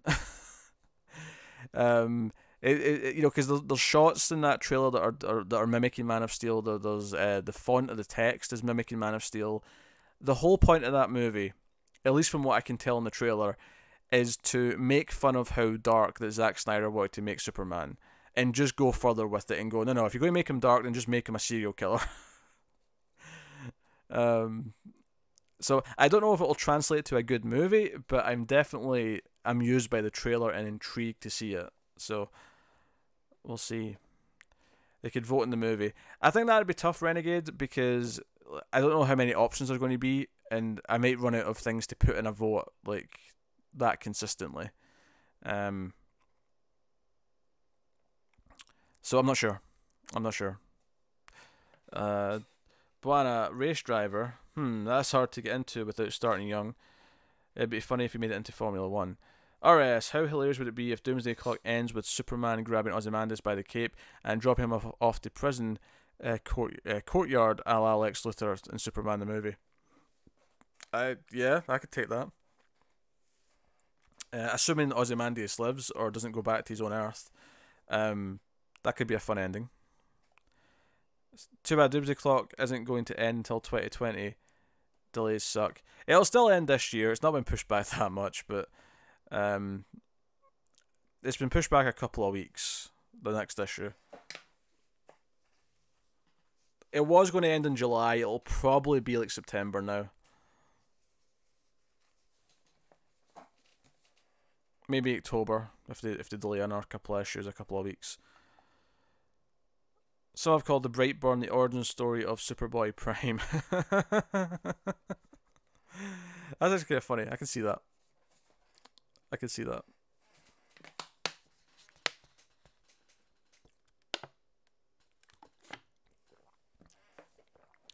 Have you ever had a pimple inside your ear? I never had a pimple inside my ear. I've had a like a regular spot inside my ear, but not a pimple.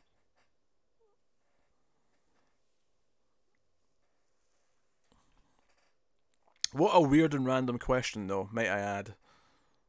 Really specific question.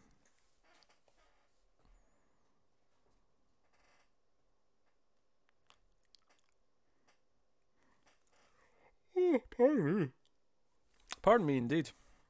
You can tell it's late. You can tell we're getting loopy.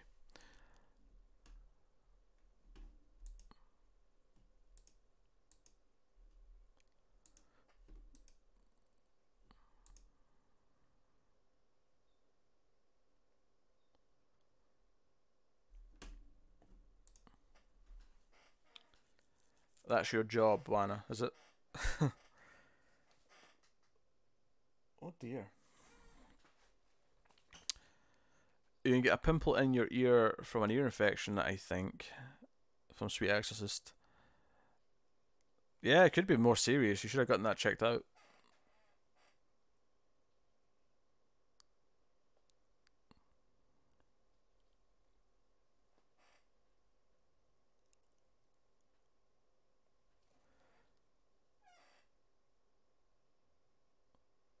Yeah, we have a surprisingly impressive number of people here, despite the fact that it's a really weird time.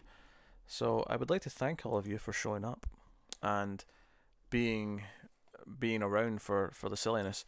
Sweet Exorcist, have you seen Reign of the Supermen yet? I did. I watched it today. Me and Connor are recording the review tomorrow, so I'm intentionally not telling anyone what I thought of it, so as not to spoil the discussion. But that's coming on early Thursday. You'll get that when it goes up. RS. What if, assuming if they ever make a Flash movie, Malin Ackerman cast to play Nora Allen, and then DCEU Barry is the son of Dr. Manhattan and Silk Spectre.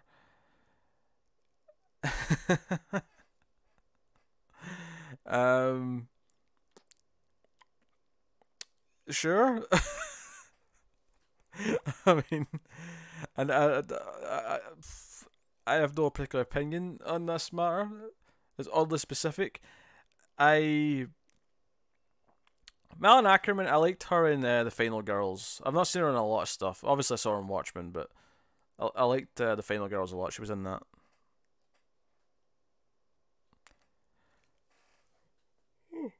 The yawns are coming thick and fast now.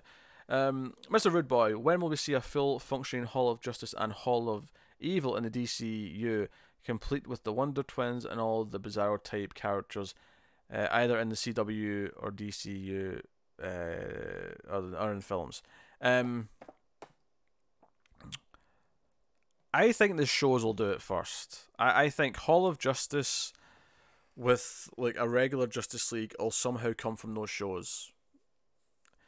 I never thought they'd be doing Crisis, and they're doing Crisis. And so much of what I thought they could never do, they've started doing. So I feel like if we're going to get a Justice League and a Hall of Justice, it'll be them.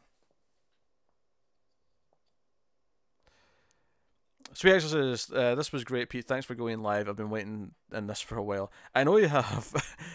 You're the one person who has been asking for a live edition of something for ages. Happy to provide. Renegade, what do you think of more horror movies with actual animals, like bears and lions, etc.? Yeah, I mean that can work. I've not seen a, do you know, I've not seen a whole lot of animal horror movies, like actual like real animals. You know, like obviously I've seen like giant alligators and shit like that, but like bears and lions, like I've not seen a bunch of movies about them.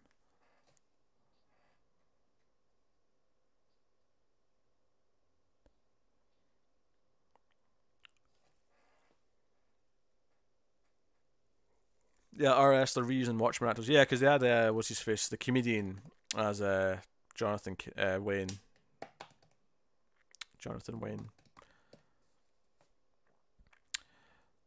Buana, when Matt goes to wrestling, is it like the redneck outside or real production? He goes to an indoor wrestling show. He lives in Vegas, so he has access to lots of entertainment like that. Rude Boy, it's just a matter of time and licensing. Pretty much. Like, I feel like there's so much stuff that they would never have been allowed to do in those CW shows back in, like, the early days. And now it's like, no, have Batwoman. You can have a Superman show up occasionally. You can have a Gotham City. You can have all these different things. Like, things are different. Night Owl's Ocean Master. Quite right. That's another one.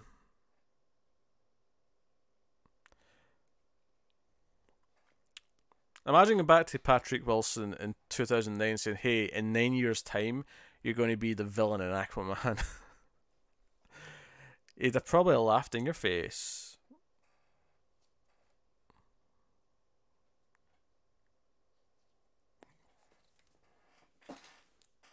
Oh.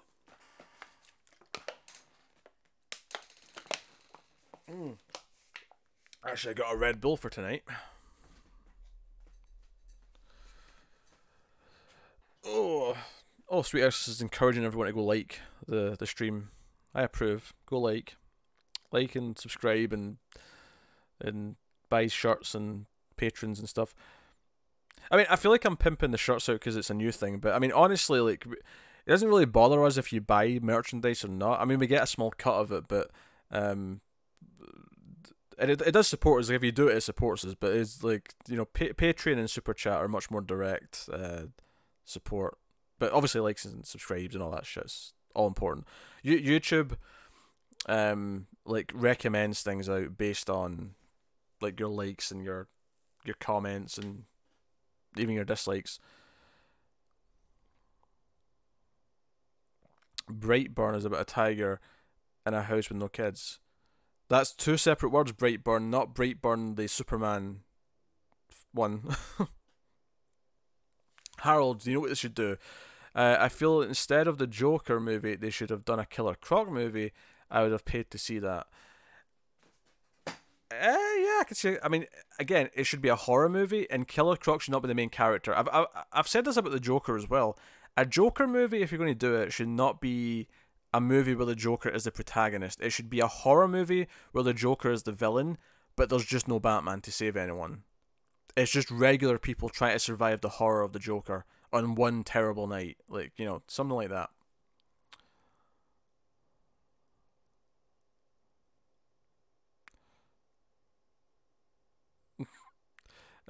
Zombie Dave. Surely everyone wanted to see an Enchantress movie spin-off from Suicide Squad. Oh my god, she was so lame. Everything in that movie was so lame. Oh, I hated it. The Joker was the worst. Jared Leto's Joker is an abomination to man and women and children and everything. It's awful. I am going to...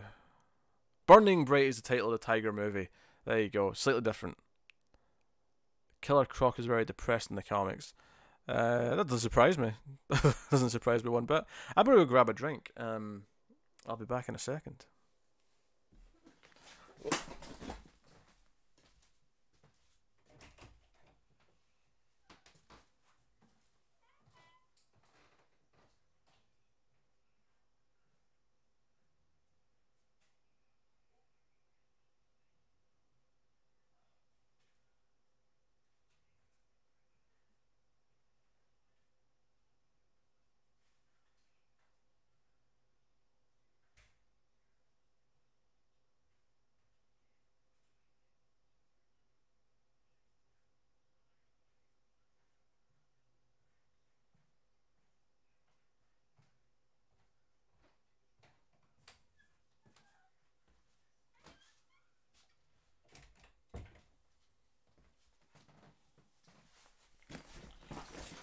I have returned from my voyage to the kitchen. Where are we?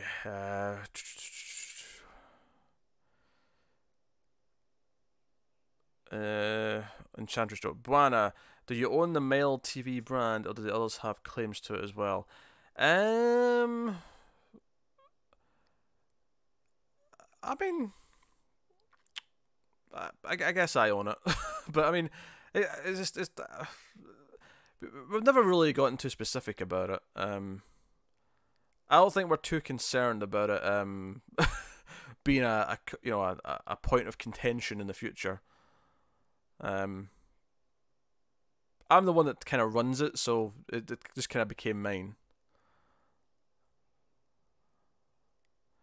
Where are we? RS, they will never do this, but what if they retcon Watchmen into the DCEU?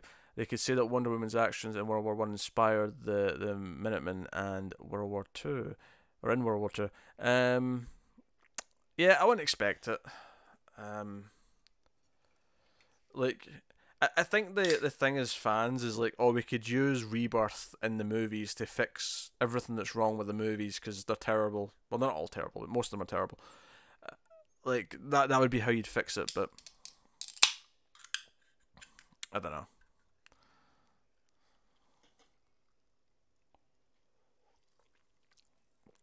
Rude boy, you went to the shirt shop early, didn't see a Mild Fuzz logo or shirt or hat. I'll add those. I'll add those. I mean, I'm still playing with the fonts. I mean, I can add the one that's in the corner right now, or the one that's the channel logo right now. I could put that in a shirt right now, and I'll do it live on stream, and it'll be up in 5 minutes if you want it. Really easy. Yeah, there's Screams and Comics logos. I think Gigawatts is on the UK store. I've not added that to the US store yet. Having to juggle two stores, but I can totally add that. I can add it right now. If Mild Fuzz TV is the one you want, I've just not had time to sit and like think about everything that should be added. Sweet Exorcist didn't like Leto's Joker. Blames the director. I can see that. Harold says, "Is it Long Halloween where Batman leaves a meal for Croc?" I don't know. That sounds familiar though. It might be. I think that's Long Halloween. Maybe Dark Victory? David! Hey, welcome to the stream. Unfortunately, some stuff came up that I have to deal with. Probably won't make it back before you're done. Looking forward to watching the stream back and elsewhere in the multiverse. No worries, David. David is the culprit behind the Tom Taylor button. If you're wondering what I mean by that, we've got a thing in the comics podcast now that does this.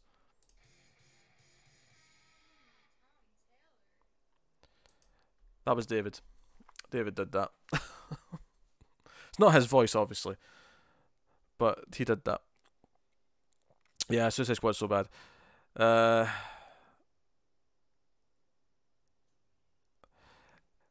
mean, I guess his Joker fit with the tone of the world, but I hated the tone of the world. And I hated that Joker. Yeah, Suicide Squad like is just a mess in editing. Suicide Squad should be taught in film schools for how not to do a movie. Like, for editing classes specifically, it is a lesson in how not to edit things. Even the captions at the start like are put on things where it makes them hard to read. It's just everything you're not supposed to do. It's really bad. Where was the next proper comment? I say I just mean like question, like a comment. I have to. There's some little comments I don't have to comment on because they're just little agreements or acknowledgements of other things.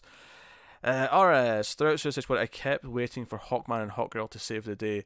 After all, it was set in Midway City. That is true. It was Midway City, but it was just for the name recognition and nothing else. Buana, I would love if Wonder Woman was a World War One movie, but it was not. Well, it kinda was. It was set in World War One. Sweet Exorcist, I'm not really a fan of the new Wonder Woman movie taking place in the 80s, but she's my favourite character, so I digress. I'm looking forward to it. Hopefully, it keeps up the quality of most of the first one. Rude Boy, I'd rather wait for a logo and look that you want as the official. Yeah, I've been kind of. I mean, do I open Photoshop and like tinker with logos live on stream? Is that fun? I don't know if that's fun. That may be boring as hell. Bear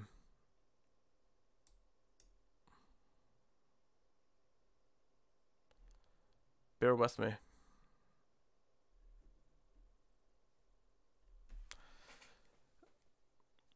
Buana, I think the 80s Wonder Woman will be hard for me to watch Exorcist. I worry it's going to be a statement movie. I'm okay with it making a statement. I feel like Wonder Woman's a character you should make statements with, but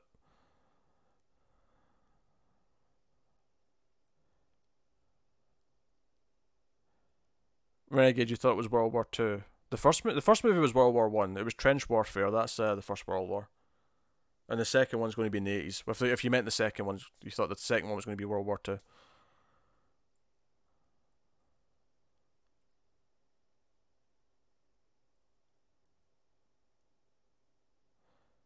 Oh, you wanted her actually to win the war, or like actually fight and like participate more in the war itself.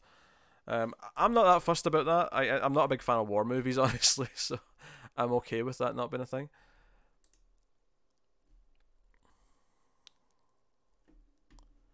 Right, how do I do this? Can I?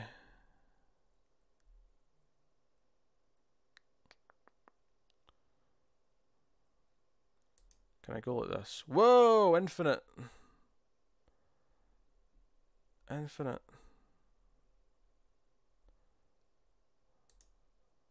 Take that away. I'm up here. I'm doing live things. Hold on. Exciting things.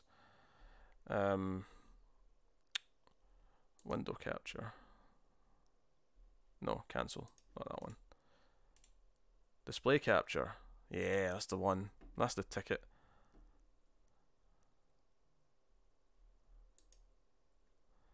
No. This one.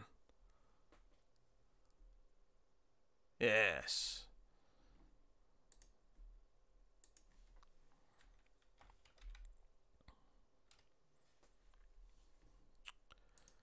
So like, I was looking at different fonts. That's the font I use on the overlay for this one, and it's also the same font in comics.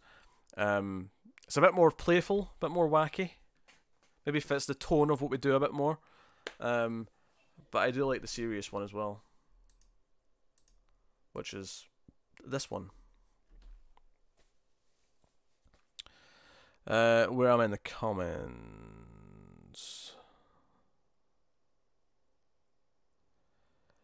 You hate Kristen Wiig for Cheetah. I'm open to Kristen Wiig as Cheetah. I like Kristen Wiig.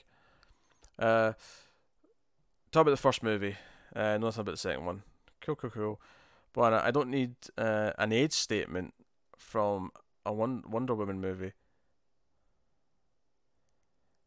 I mean, Wonder Woman's always been political. That just happens to be the political thing that's maybe going on in the movie. It doesn't necessarily mean that the statements about that per se. It could be how Wonder Woman interacts with the conflicts that are going on in the world. Like, how does she intervene? How does she insert herself into those things? That could just be the timely thing that's there that they're going to use. But I don't know. It's amazing how much I obsess just over like what to do. This one's a little bit brighter, which maybe is better. No.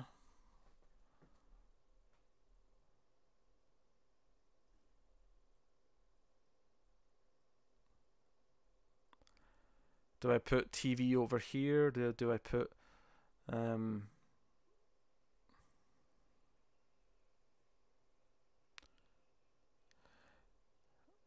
This will sound bad, but until recently my dad was under the assumption that Barry Allen was the first Flash and that Jay and the Golden Age heroes were created with the concept of Earth 2 in the 60s.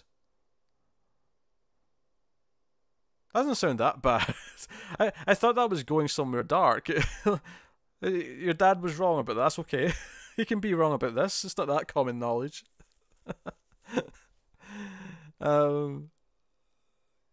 Yeah, be easy on him, RS. That's okay. Kristen Wiig is the director that can rein her in from Zombie Dave. Yeah, I can see that. That was one of the problems with Ghostbusters, is that the director did not rein anyone in. Paul Feig just let everyone improv and keep going.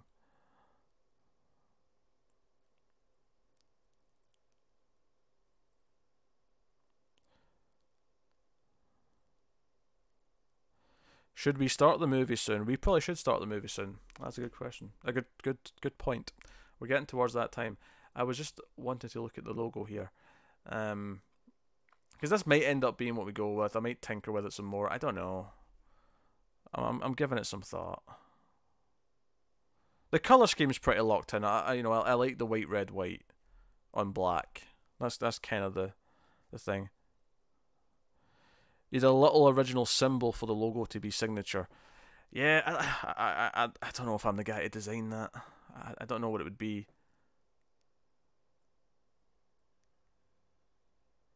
I don't know what the logo would be. Go back to that. What is a fuzz? What does a Mild Fuzz logo look like? Like an image? I don't know.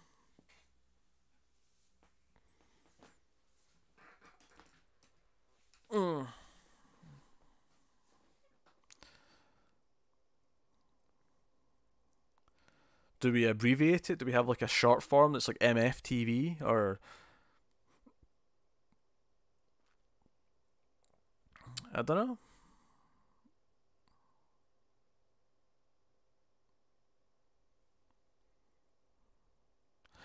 What movie? We are going to be watching a movie called Hard Ticket to Hawaii, which is on YouTube. I can link everyone to it.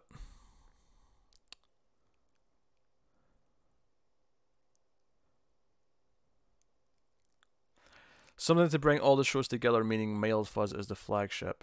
Yeah, Mild Fuzz is kind of the network. It's the umbrella that all the shows are in. Yeah.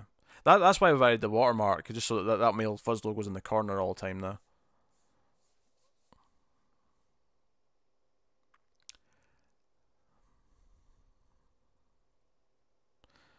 Not read Injustice, but Tom Taylor wrote it, so I don't doubt that it's good. I don't doubt it. Yeah, I'll give some thought to the logo. Maybe.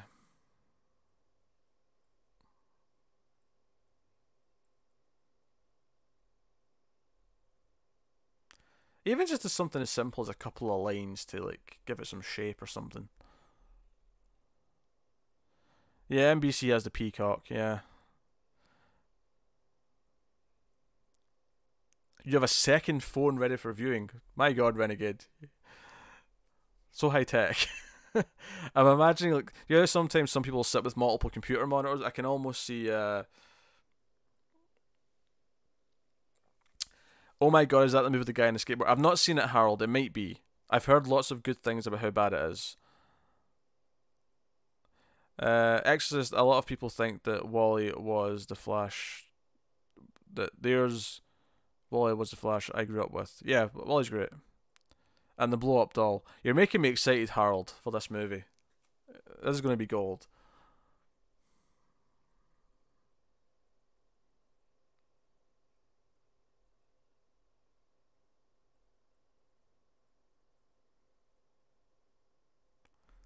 Right, I'll think of logo ideas later. I'm sitting staring at it thinking, okay, what can I do? What can I do?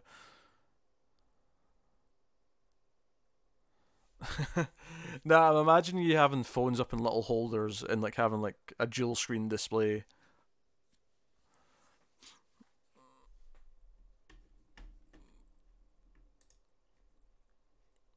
I have to get another window up myself actually.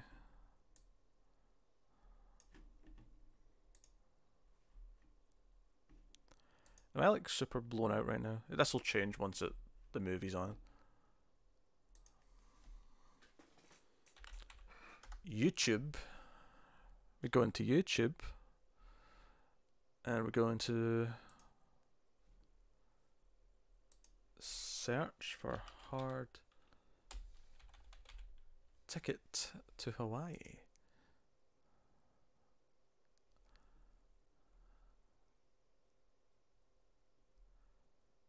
Right, have I got desktop audio muted? I do. Nice. Oh, this is going to be interesting.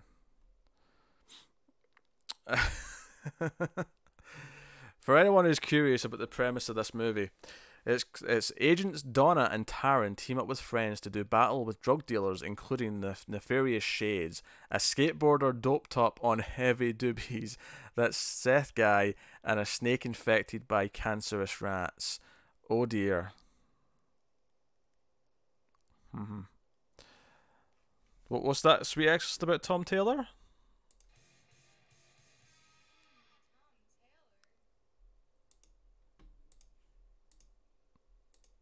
Yeah. We'll start the movie soon. I will link the movie in the chat. If you can't click on a link because that's awkward, then if you just search Hard Ticket to Hawaii, it should be the top result. It's 1 hour, 35 minutes, 47 seconds. Should be easy to find. How does this only have 858 views? It's a full movie. What? We have reviews that have more views than that. I feel this is a different one than I saw recently. I saw one with comments on it.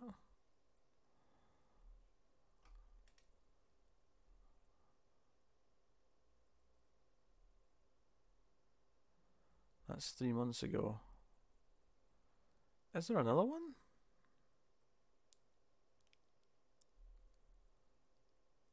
Oh, there is. It's 1 hour 32 minutes and 19 seconds. That was one I was looking at before. That's got a lot more views on it. Maybe that's a better one.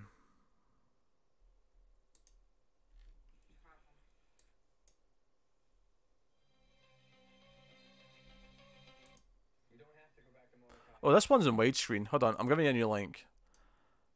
This one's in a widescreen. This is a better one. For your modern devices. Right, Hard Ticket to Hawaii. There you go. That one's better.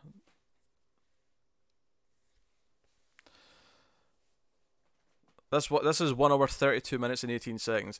I don't know why there's a difference in time. I don't know if there's extra stuff at the end of the other one. I don't know if one's like slowed down or the other one's sped up. I have no idea. It's not so much of a difference though. It should be noticeable if it is. And it's a bad movie anyway. It's fine. We can make do with rubbish. This one I'm looking at. July 30th, 2018 was the one. It's the channel's called Ed Wood Jr. And the first comment has timestamps for what I think is all of the topless scenes, which is actually quite a lot of topless scenes now. I'm counting these. That's what 1, 2, 3, 4, 5, 6, 7, 8, 9, 10, 11, 12, 13, 13 topless scenes. That's a lot of topless scenes. We'll get started on that soon. So yeah, Mild Fuzz logo shirts is important. Once I've finalised a Mild Fuzz logo, we'll do Mild Fuzz shirts.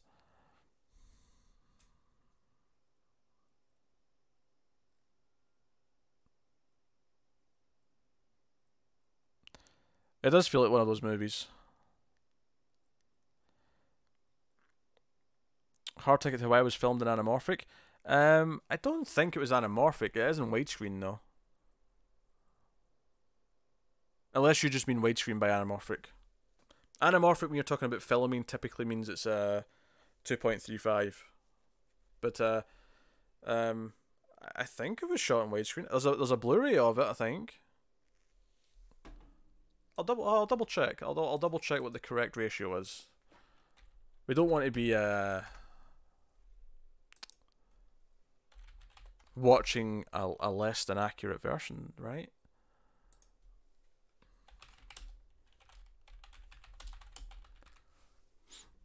Yeah, I need to add Elsewhere in the Multiverse stuff to the shirts store. Right, what does IMDb say? To be fair, this says 1331. Oh, hey Victor. What a time to show up. Right before we watch the movie. In fact,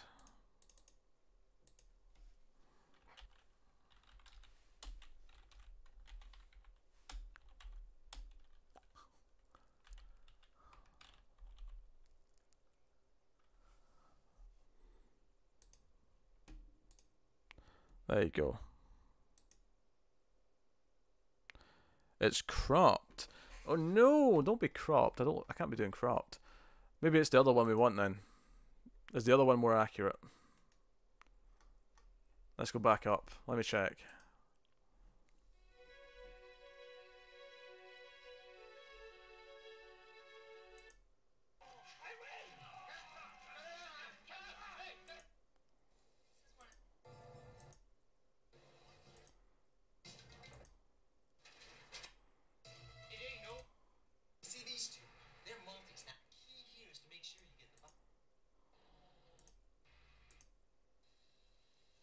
This one's worst quality though.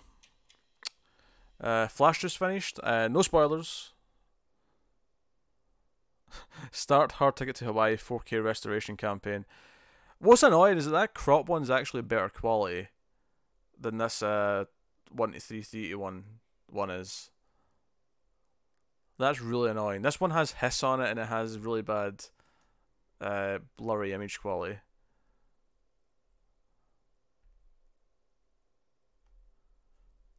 Whereas the widescreen one,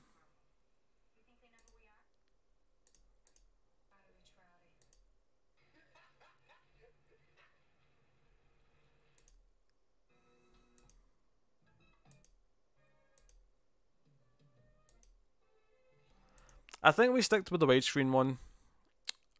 This looks like it's going to be much more pleasurable to watch. If it is cropped, then that kind of sucks, but it's not a movie that I think I I think we need the like, I highly doubt the direction in this is worthy of us preserving. So we're sticking with the widescreen one. We're sticking with the 1 hour 32 minutes 18 seconds. Ed Wood Jr. is the channel. I'll share the link once more just to make it super confirmed. Yeah, so if you're just showing up, Victor, what we're about to do is we're about to watch a movie together. A very bad movie that's meant to be so bad it's good. It's on YouTube. So we'll sync up our watchings and we'll react and all sorts together. And there should be no audio coming from the movie from me. If there is any, do let me know.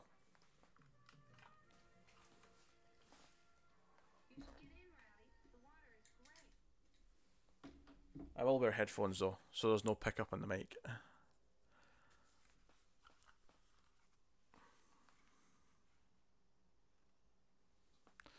You're ready, Freddy.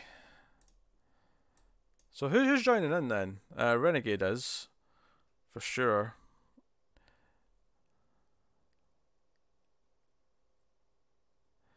You have this stream and Hard Ticket to Hawaii on pause, and Roswell on pause on the TV, and Project Blue Book Episode 2 recording. If I had more ROM in my brain, I'd have Expand Set 5 on my iPad. Alright, Rude Boy's joining in. Has Cindy disappeared? Cindy was here for the movie last week. Feels weird without Cindy. And David's not here, but that's okay. So, Hard Ticket to Hawaii. So, yeah, so the way this works is I've got it paused at 0. This is the same thing I do with the commentary tracks that I do on Patreon. Is everyone has their thing paused at 0. I'm going to count down 3, 2, 1 and press play. And then we go and we'll be in sync, you know, give or take a second. Obviously there's a delay. Oh, Cindy's here. Hey, Cindy. I'm relieved. Obviously there's a delay from me to you, but that doesn't matter because you're in sync with the stream. So you're in sync with what I'm reacting to, so you're fine. That's better. Sweet Exorcist, enjoy the movie, guys. I got to go to bed, unfortunately. This was great, Pete. Thanks again. No worries, Sweet Exorcist. Thanks for showing up. I will see you soon. Victor, you can't. You just have one device. Yeah, if you're just on like a phone or a tablet, then yeah, that makes sense. I'm so used to being on the PC with multiple things. I'm sorry you showed up right before we started doing this. This tends to be the back half of the late night stream. Now, but you can follow along if you want. I mean, if you have any other devices that do YouTube, you can watch it in pretty much anything. But so Rude Boy, Cindy, and Renegade for sure joining in. So this should be fun. Hopefully not terrible. Well, terrible in all the right ways, right? So I'll start in about a minute. I'm just giving anyone a chance who's not ready and paused at 0 to jump in. No worries, Victor. We'll see you later. Thanks for dropping by.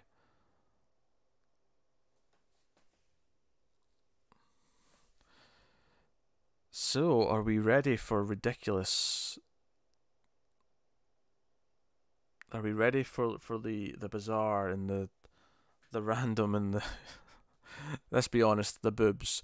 Yes, be warned for any children in the chat. This is not a film for the younger generations.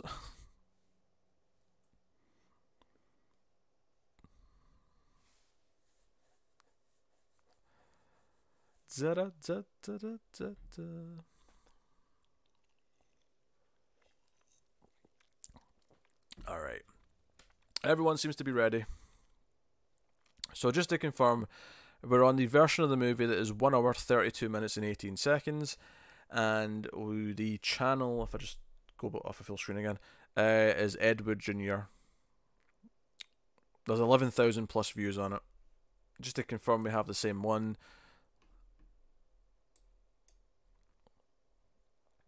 And I will get going in 5, 4, 3, 2, 1, play. Harold, can we do They Live sometime? I'm not opposed to it. We've been targeting bad movies typically, but we could do They Live sometime.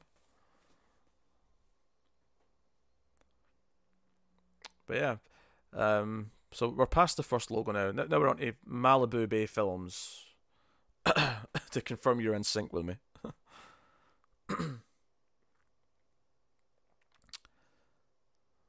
Oh, listen to the soundtrack. If this isn't like, if this isn't atmosphere, I don't know what is. Look at the sunrise, the palm trees.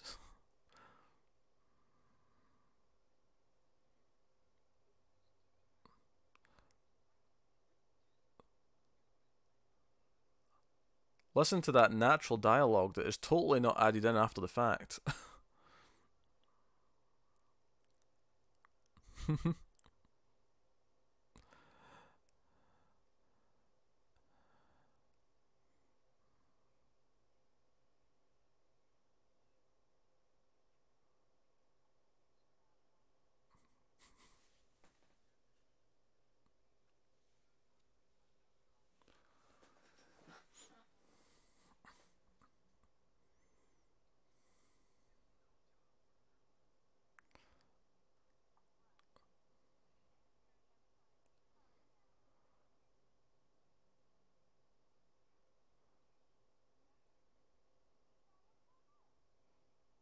Well, that didn't take long.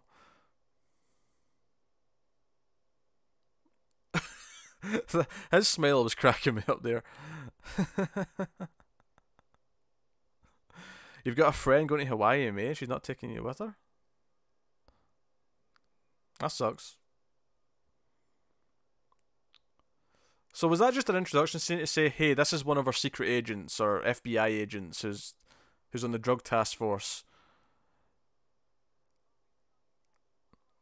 And we know she means serious business because the scene revolved around her taking her top off, like as her introduction. Imagine the opening of, I don't know, Seven being Morgan Freeman with his dick out, just because that's how they wanted to introduce him. But the rest of the film, we're just taking the whole thing seriously. This might be better than Iron Fist. It is. It's better than Iron Fist. I'm calling it. The only downside to watching this compared to... Oh wait, no, there's subtitles. There is subtitles, yes! Okay, I recommend putting on the subtitles if you can. Because obviously I'm going to be talking over it a little bit.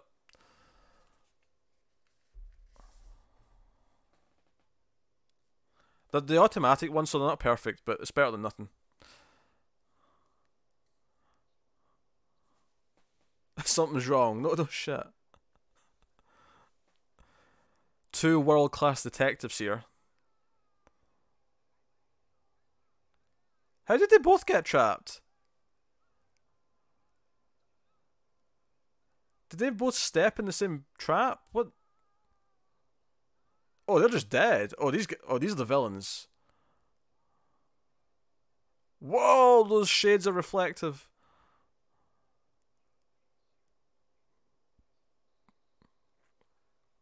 He's a villain.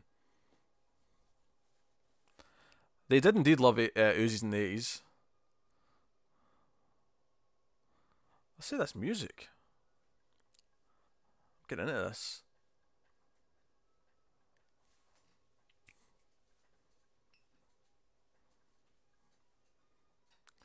Oh.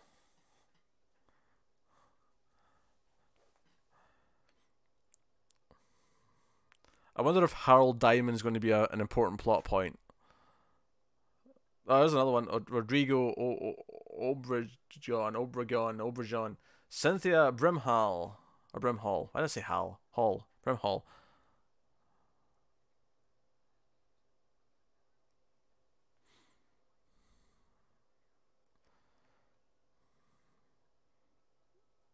Wolf Larson.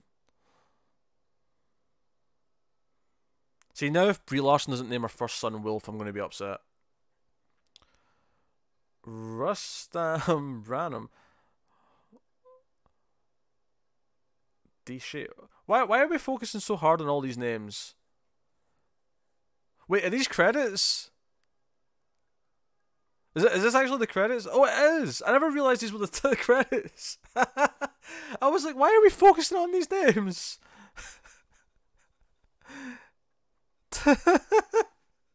Now, I want to point out, I did get it before it said, like, something else. Like, I got it when it was still the names. Because, like, two after I said that, it said special appearance by. So it was obvious at that point. But, yeah, music by, blah, blah, blah, blah. I'm like, why are we getting all these names?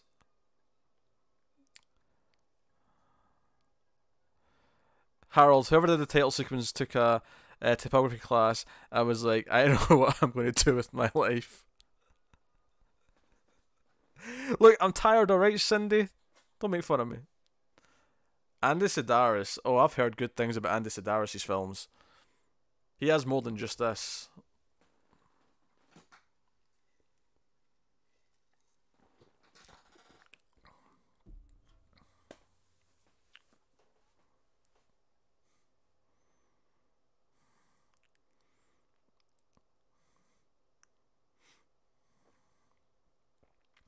These are all vintage Russian dolls, by the way. That's what this place specialises in. Hawaii has a really big collector's market. Oh, it's a live snake. It says a live snake.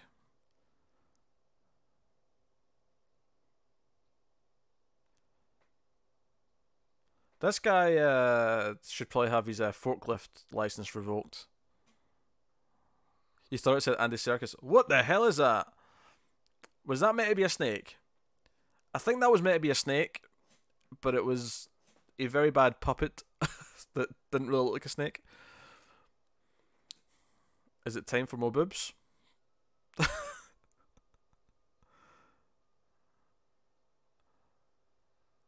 Here's our drug enforcement officer. Oh dear.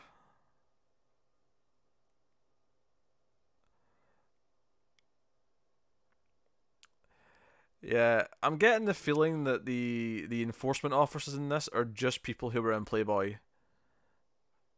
Oh yeah, oh yeah. Here's a second drug enforcement officer.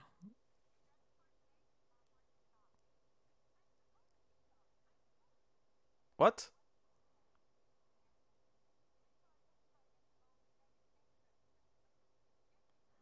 Oh, I was right. More boobs.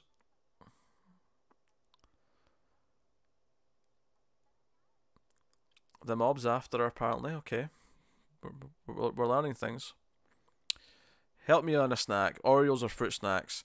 I would go Oreos. I'm partial to the chocolate and the cream myself, but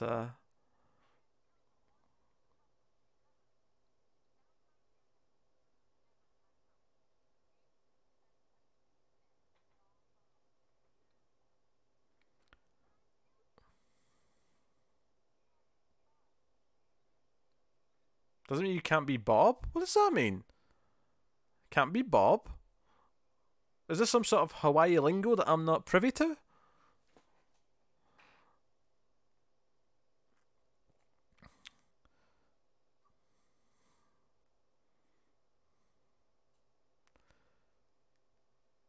So this is a killer snake movie. Like they're drug enforcement agents, but the main plot's about a killer snake. Is that what's happening?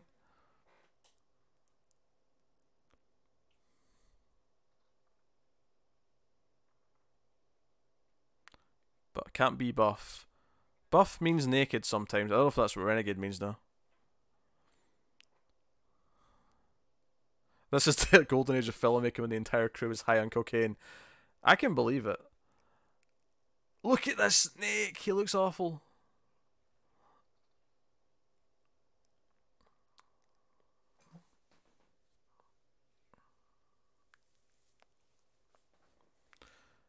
Oh,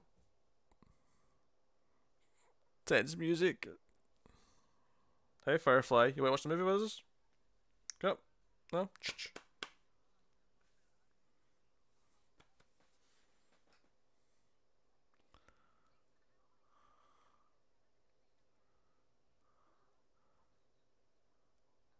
There's never been a snake in Hawaii?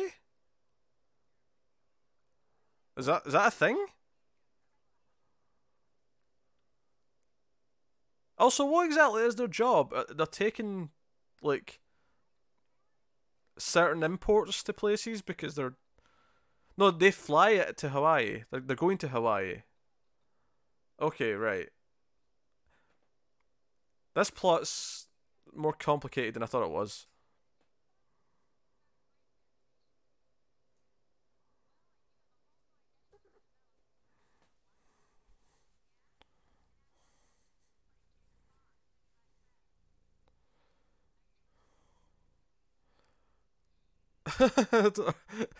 She wants to have sex with all the James Bonds.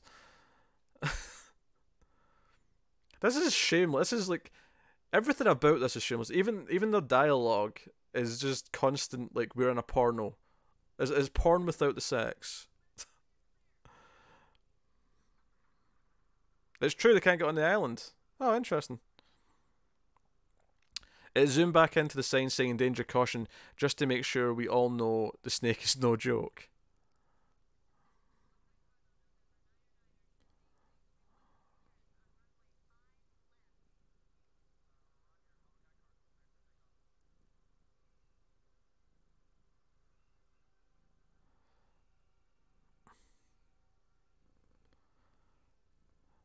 What was that about rats? I missed. I'm seeing you guys react to a rat thing. I never heard a rat comment. Hey, some of this music's quite good though. Oh, oh yeah.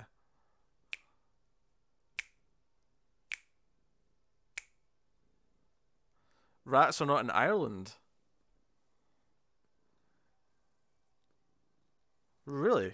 There's no rats in all of Ireland. That's impressive. Oh, we got some 80s tunes now. Wait, is this a cargo plane or is it like a private like sightseeing plane? Like what what is the exact business arrangement that these girls have got going on here?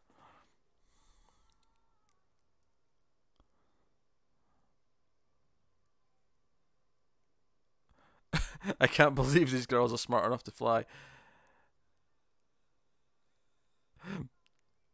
Oh, Zab Dave, welcome. Wait, I'm confused about the movie. So the cops know those internal affairs was setting them up?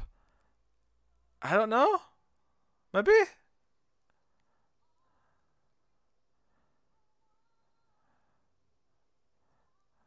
Well, this has actually got the title of the movie in it.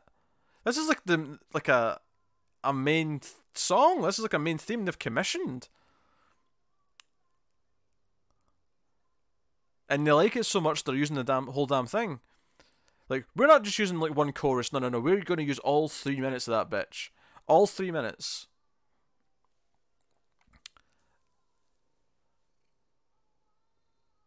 They also hired a plane and were really proud of the fact that they hired a plane, so they filmed a lot of it.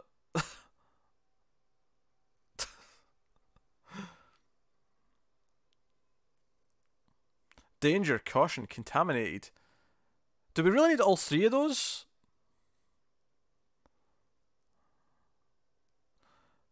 Whoopsie daisy. I wonder what's in that box. This could be a bad idea.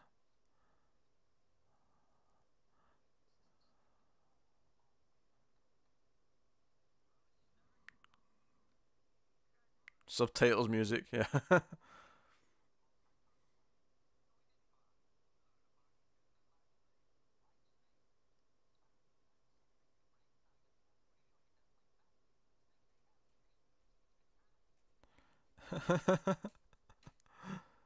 What's contaminated about the snake? I want to know. I need to know what about the snake. Someone with a mullet and a bandana tied around their wrist is saying this at a booth with a mic filter similar to yours. Very probably, yeah. Very probably. It's a hard ticket to Hawaii.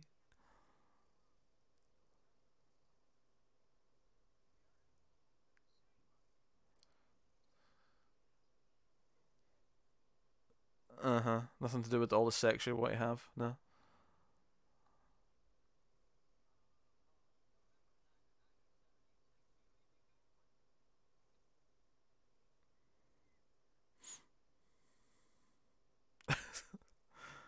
This next you've got is a killer.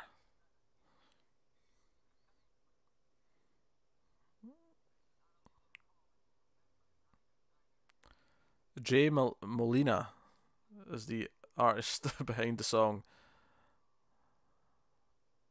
Why does she have nunchucks? Because she's a serious business. She takes her job very seriously. You need nunchucks for that. What if there's, you know, hostiles?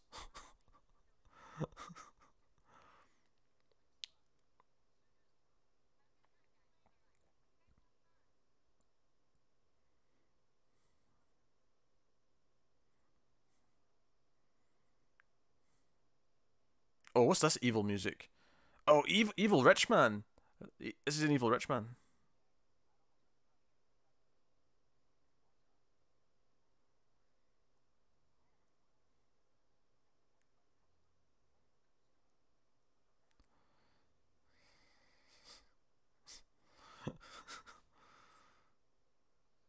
That was a toy helicopter, wasn't it?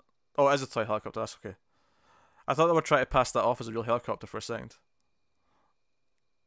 What?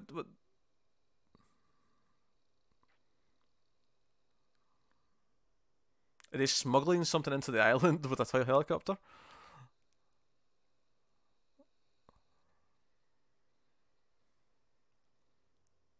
Oh, it's the drug dealers.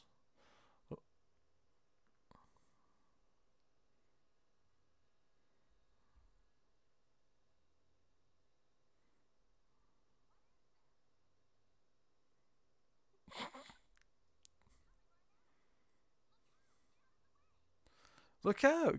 Get out of the way! Ah!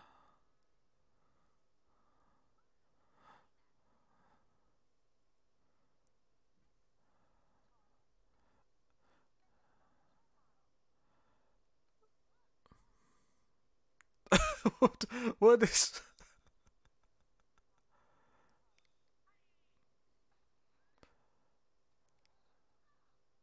Why yell freeze if you're just going to shoot them? Just shoot them.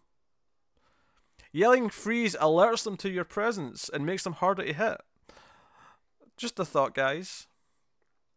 Oh, but these badass babes don't know what to do with these idiots.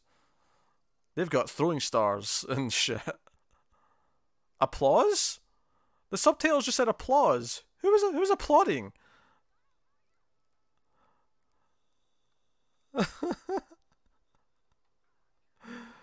It's 7 movies wrapped into one. It's only been 10 minutes. Yeah.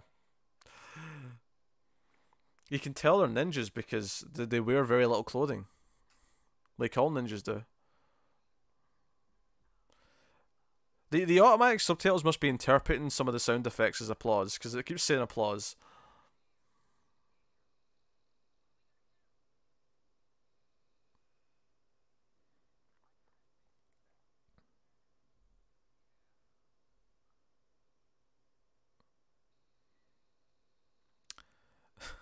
I dread facing Seth empty-handed.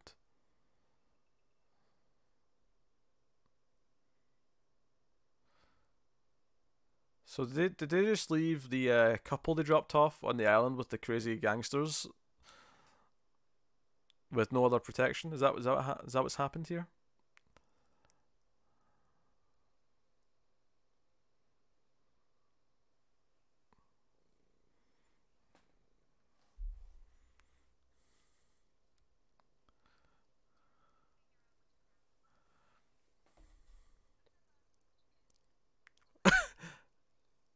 This unload and hit the jacuzzi. I do my best thinking there.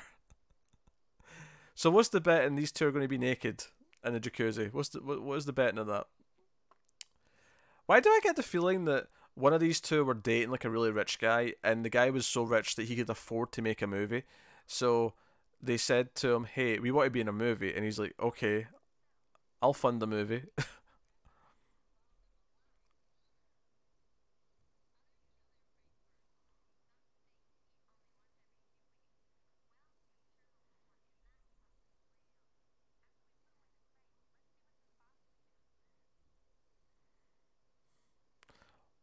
Let's see what's in the box. They're not even looked yet. Why wouldn't one of you just open that on the plane? It's is that like a big thing? Oh dear. I'm fairly certain I've seen porn with less boobs.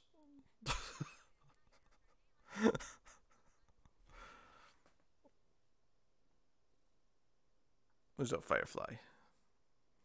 Cat's on the lap.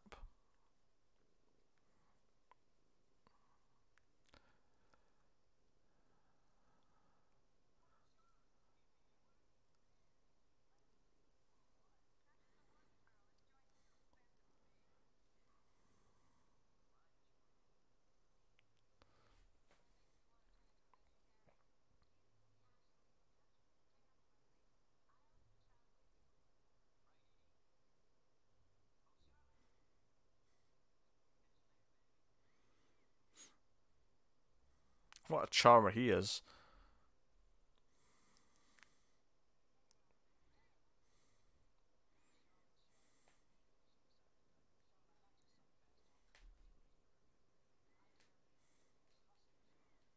Is this the actual director?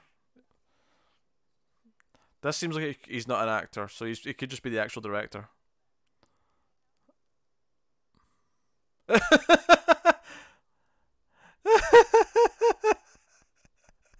He just immediately stopped when he looked at the boobs. He's just like, whoa, cleavage. I can't focus on anything.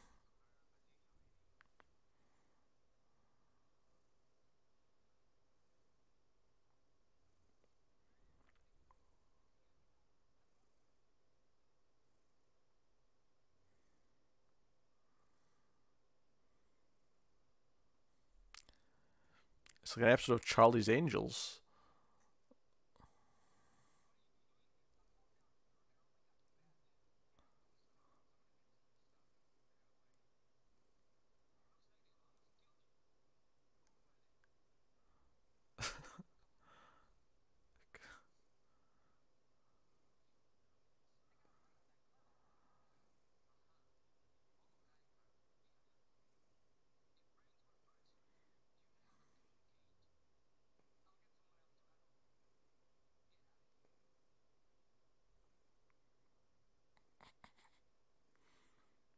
The list of quality actors just keeps piling up.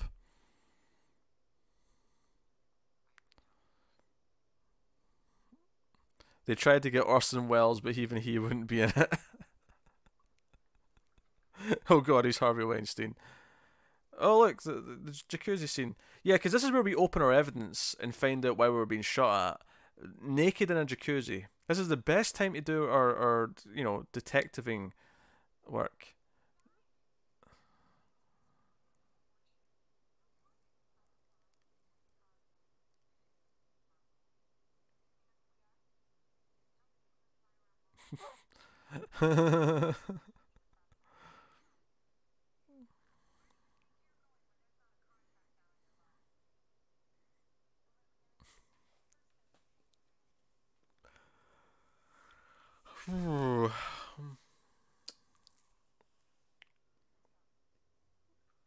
I'm so glad we came to the jacuzzi to open that box.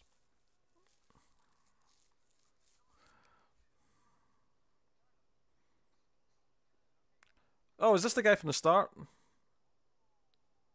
Oh, it is. I think it is. Yeah, the short hair one, I guess. Check off toilet jacuzzi on your Playboy bingo card. Yeah, we could have had a bingo card for this. We totally could have.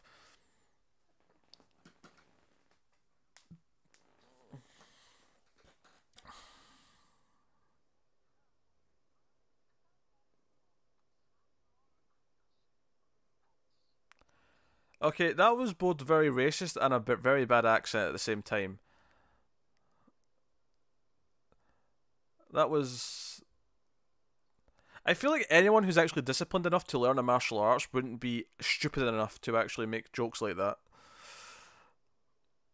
Hey, what's going on? Why are we following these two anyway? What's happening?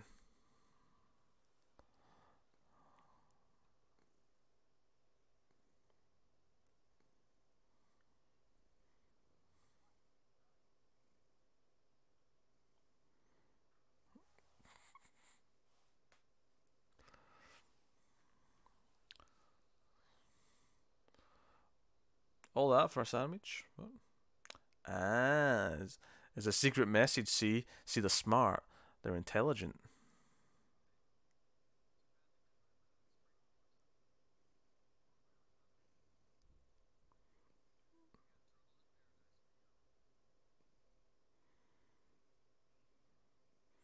Wait, are these guys agents as well? And it's that much of a secret that they're getting missions?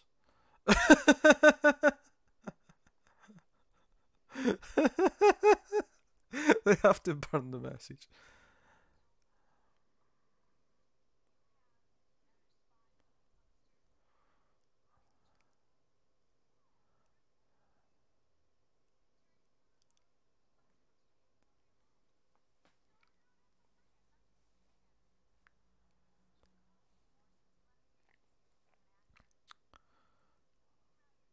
Was that them in the poster?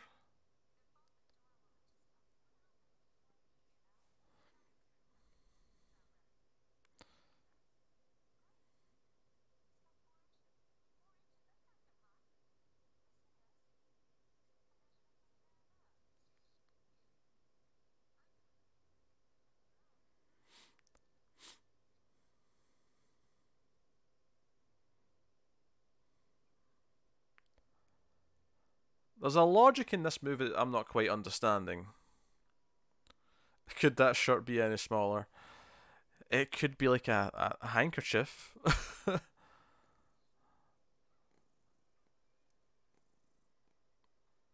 The sandwich will self-destruct in 5 seconds.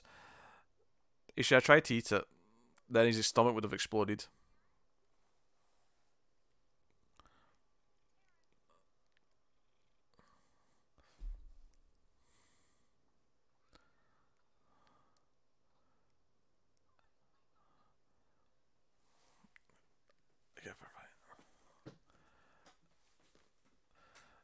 He's not been very intimidating.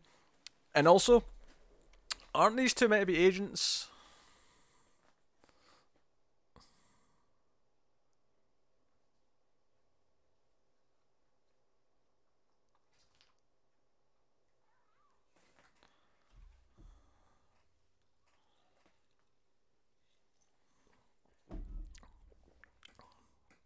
Oh, it's a lady villain.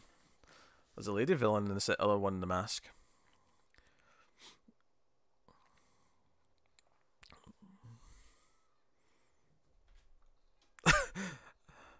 Oh no, the snake's loose! The snake is loose!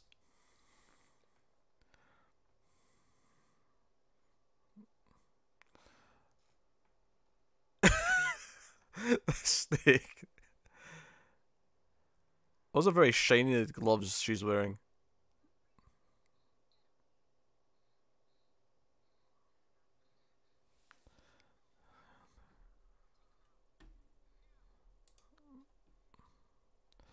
Do you think we'll see a scene of the girls doing aerobics in leotards and headbands? I'd say there's a high probability of that. High probability.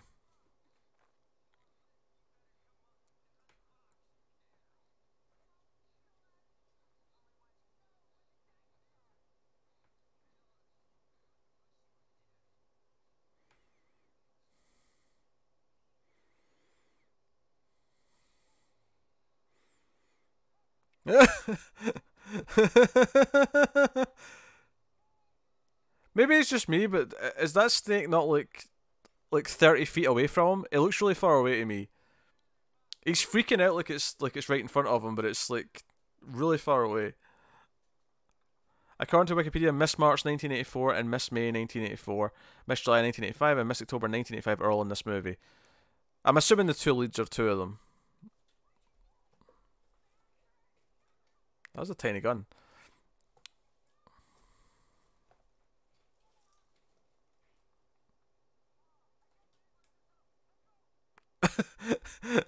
I can't believe what I just saw. Oh shit! He just shot in the face. All right, the movie's starting to pick up. We're starting to get into some stuff.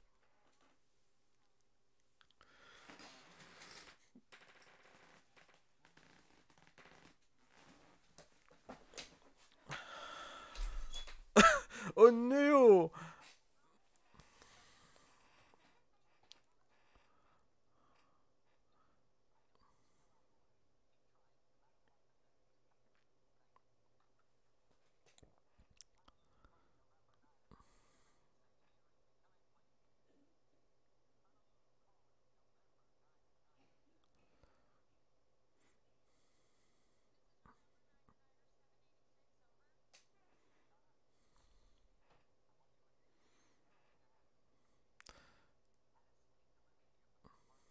Yeah, that headshot was actually pretty good.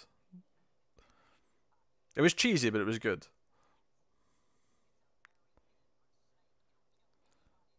Wait, the snake's been infected with dangerous rats?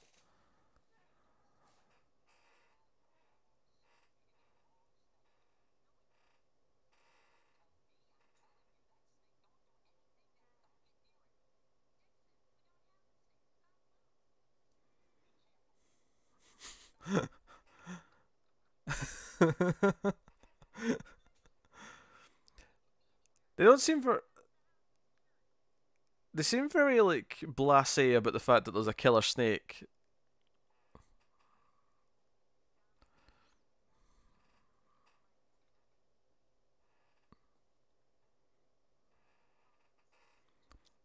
Oh, where's the saxophone for this sad memories of father?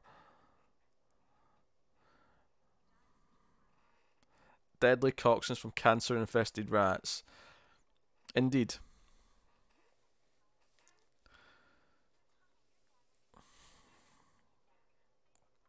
I feel like the movie just picked a lot of buzzwords that mean dangerous and just threw them together, and that's the sentence that came out.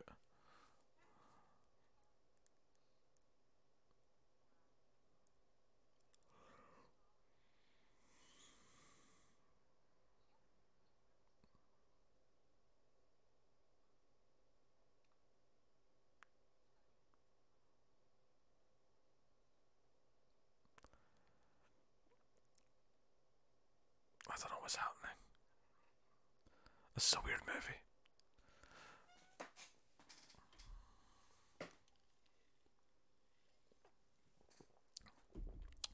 Oh, it's this guy again.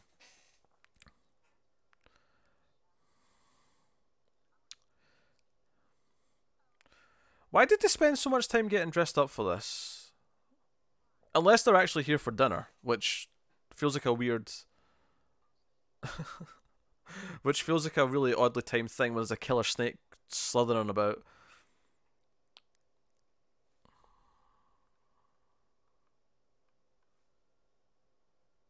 Your parents had a wicker chair back back in the day.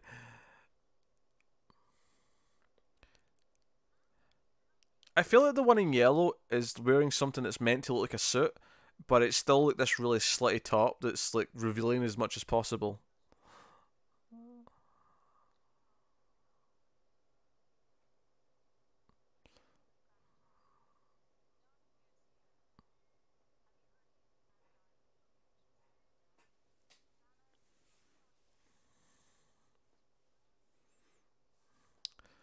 What is this agency?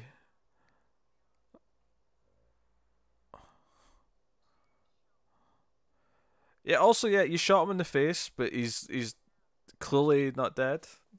like, I'll buy that he can survive, but the fact that he was still kind of moving around and you know they seem to know that he's not dead and oh, there's Weinstein again.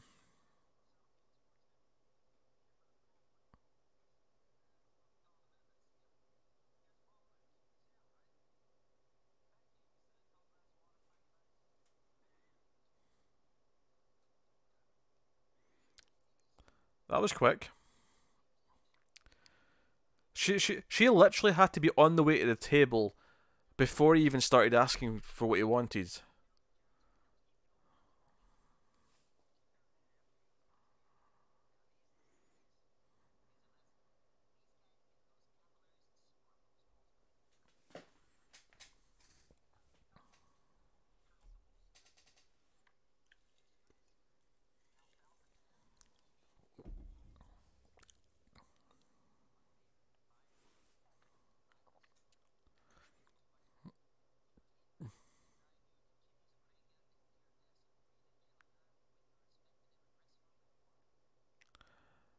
What is this dialogue?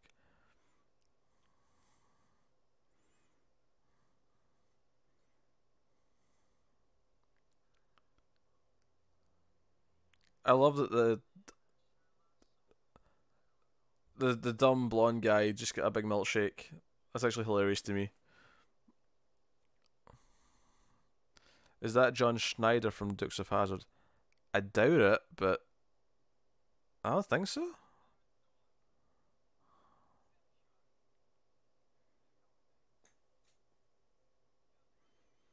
Now it's like Charlie's Angels. Look at the three of them sitting around the comms.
What a stud.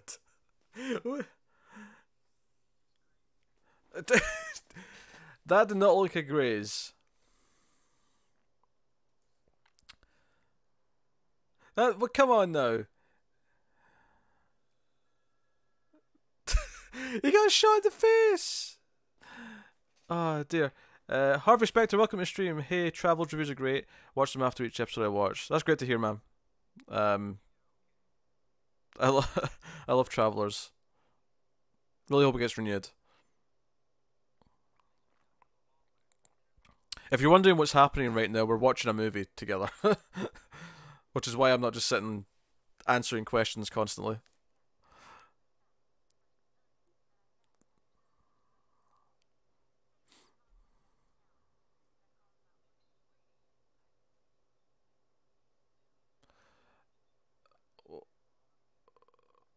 Who? This guy with the open shirt, Creep Man, I believe Renegade was.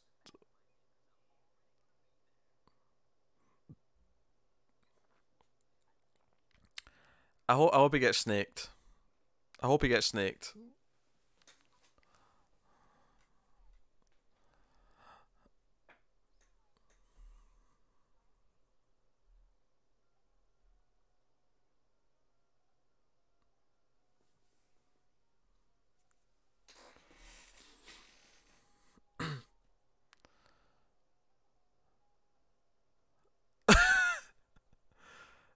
Oh, okay, here we go. Yep. Any excuse to take the tops off. I also, is this really the time to be having a romantic dinner or well, I say dinner, a romantic night with someone you've just met when you know you're being hunted because you have diamonds that you got from a mob boss, and you know there's a killer snake going around, and at least as far as we are aware, this is supposed to be their job to take care of these things because they're agents. But no, let's go have sex on the beach. It's fine. He'll get a snake just as he makes a snake joke. Yeah, I hope he does. I hope he does. Renegade, I'm going to see breasts in my dreams now. I mean, I do anyway, but many of us do, Renegades. That's normal. That's fine. You'll get used to it.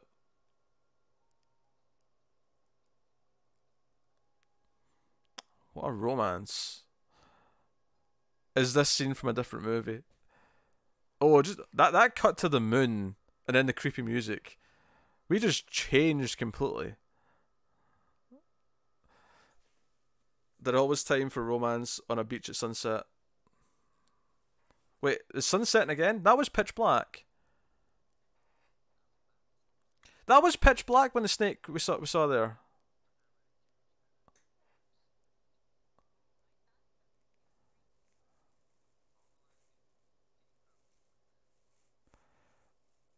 Hilarious.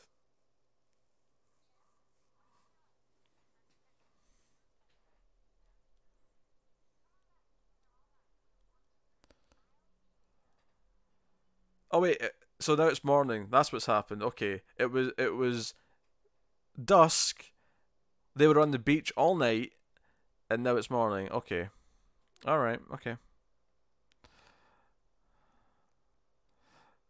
These cuts are giving me whiplash. Yeah, nah, they're all over the place.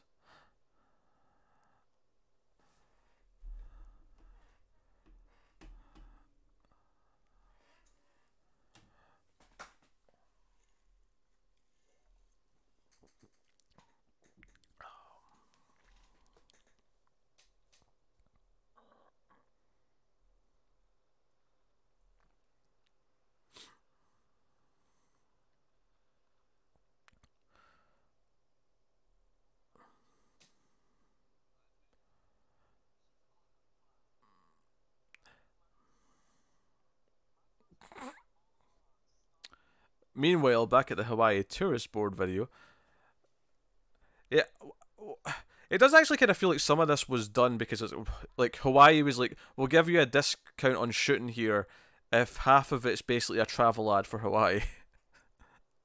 It does have that kind of feel to it. Oh, here we go. Here we go. I've heard of this scene.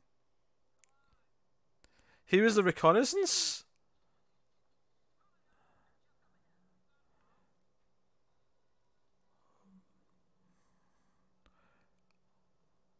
Why not just use like the skateboard the normal way?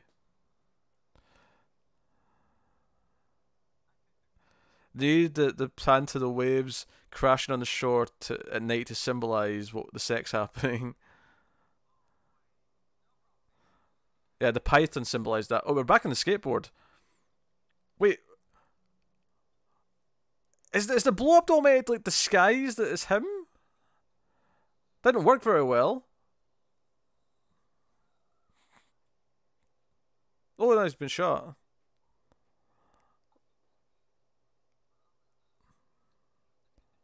My my pecs took most of the bullet. Is that a rocket launcher? What the fuck? Why did he shoot the blow up doll? What's happening?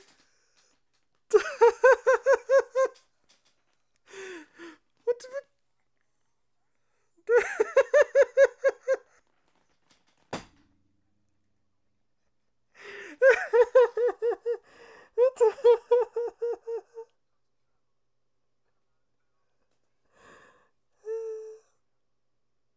I can't believe that shit out.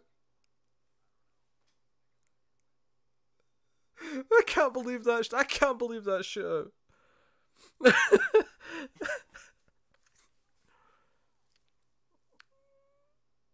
Wait, what's happening? Oh, this is the couple that they dropped off. Yes. Am I too far? We don't understand the movie, and we've been watching it the whole way. I've been shot fatally in the chest, but I'll be fine. Oh my god, that Oh my god, that scene made it worth watching this movie. We're 45 minutes into the movie, Boana, if you're interested in catching up. Oh my god, a snake! Oh, that was kind of shit. It didn't do much. I'll put the link in the chat if you want to click on it.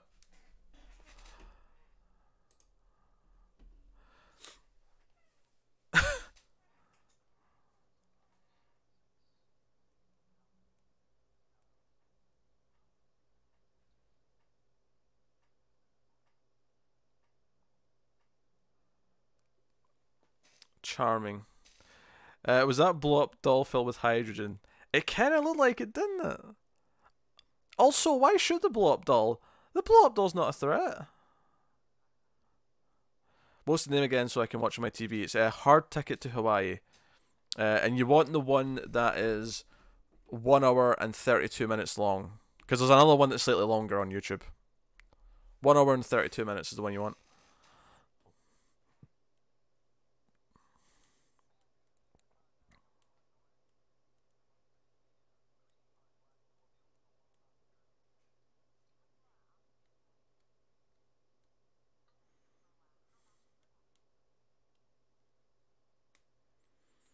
Yeah, we got Spy. Oh wait, is this more boobs? Is it boobs time? I think it's boobs time. Yep.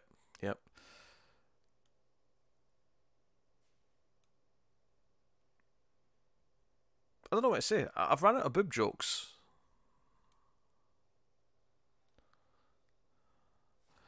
It is 46 minutes and 53 seconds at the time of speaking. And I hope we didn't miss the skateboard bit and the rocket launcher, because that was the... We literally just had her take off her top so she could put on another one. What was the purpose of this scene? What was the purpose of that scene? Someone tell me.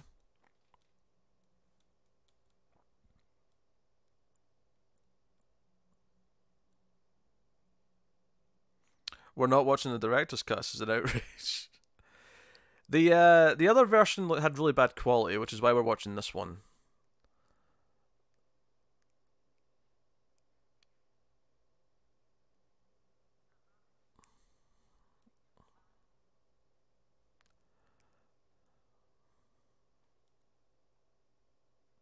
Hey Sam, welcome to the stream.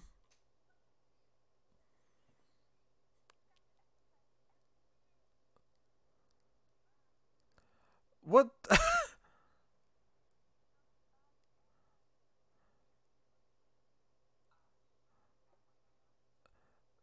Well, she's teaching us about breast maintenance.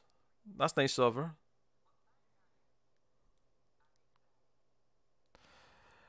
Time, we're at 48:15. Oh, twist! What a twist!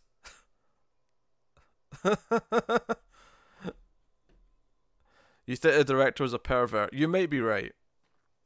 You might be right.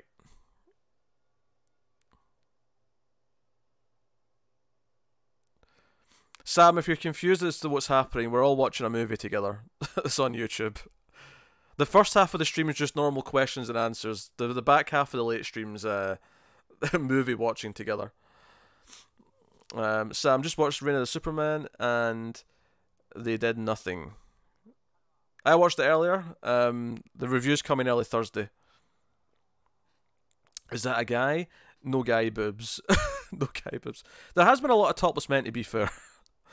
Not as many as there have been women, but the other guys were topless randomly. It's not porn, Buana. It's just it's just shit. With lots of boobs.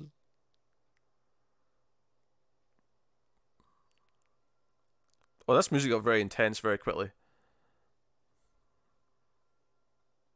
The director should have been hired to make an MCU movie. But what MCU movie?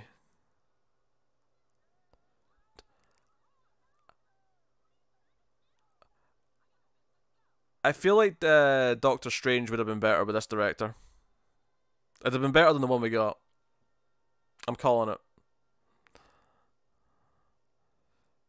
Also, I love when she was being kidnapped there. She's like, what are you trying to do? Well, kidnap you. Clearly.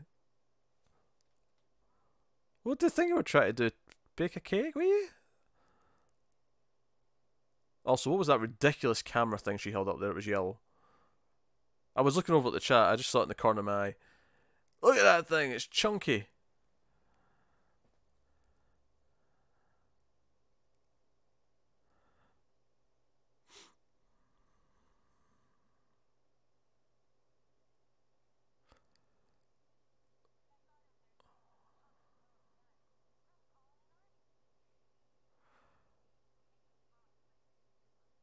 They take their throwing pretty seriously.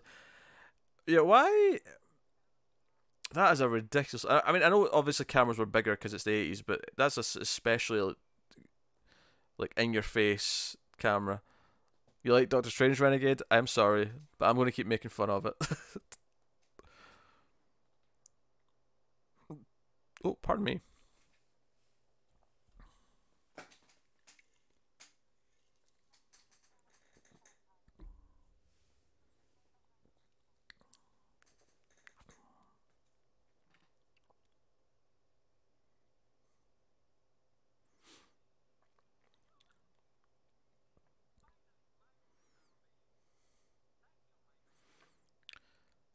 You know, the bad guy's looking pretty good for someone who's been shot in the face.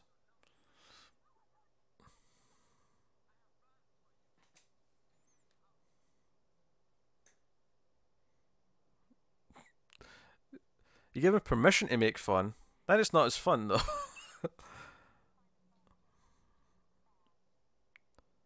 Escape from Tomorrowland? I do not believe I've seen that, no. Right. Surely we're going to announce a mountain rescue mission now.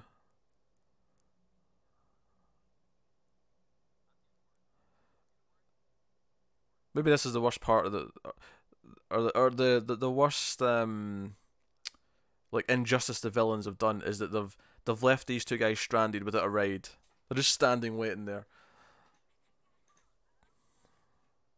Maybe they've got a what? A bomb?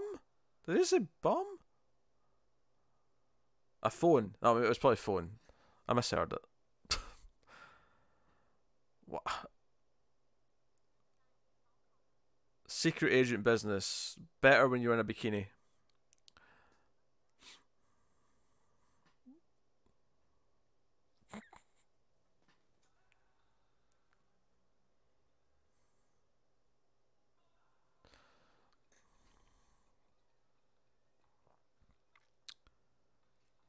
I mean, I've seen Tomorrowland. I've not seen... But I don't remember it being called Escape from Tomorrowland.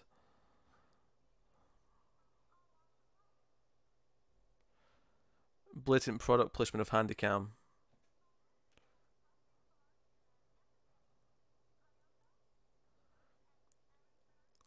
Sit on her.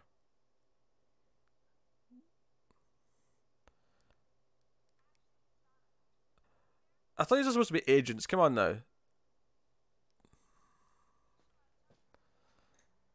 I actually quite like Tomorrowland. I like it more than most people do. I like Brad Bird.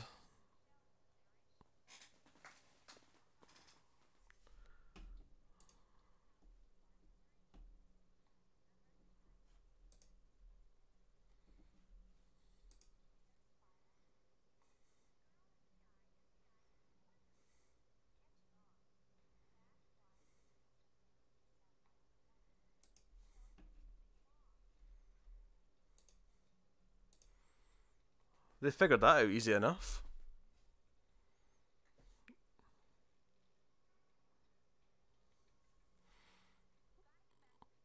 Really, Renegade? Are you surprised that this movie's insensitive?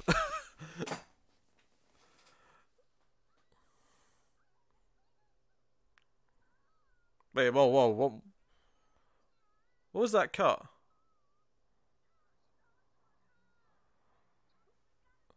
Oh wait, this is a friend, the friend, the other agent. That was such an abrupt cut. What? Give me a lead into like process that they're even going there. Like what the? They are not wearing their seatbelts. That's your concern. That's your concern watching this, Buana.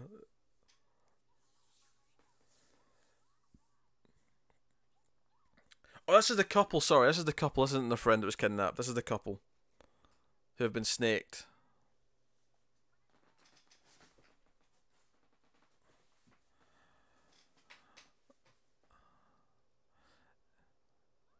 Time check. 55:27 at the current check.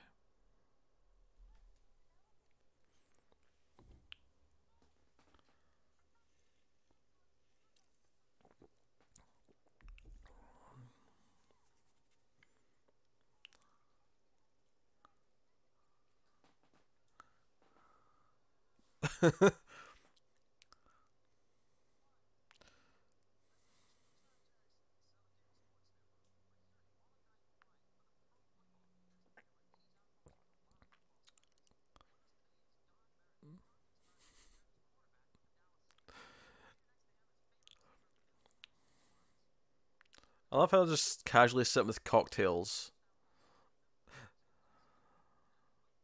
Also, what is this subplot? What is this sports guy and was? I guess they're just more victims. The snake is a hipster who takes selfies on Polaroid. They truly put Batman to shame as world's greatest detective. I can see that.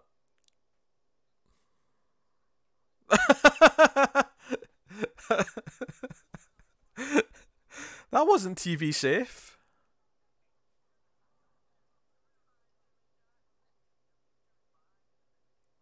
That felt like an outtake they forgot to take out.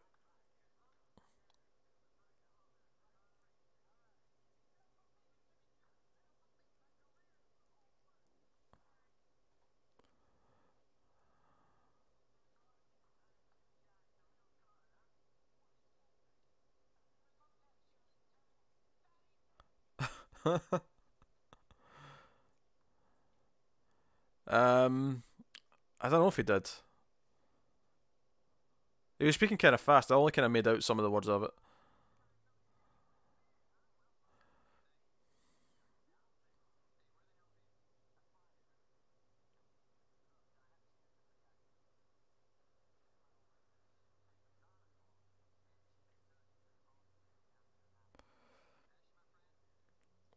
I feel like these two guys keep almost getting to the action, but are just never quite there.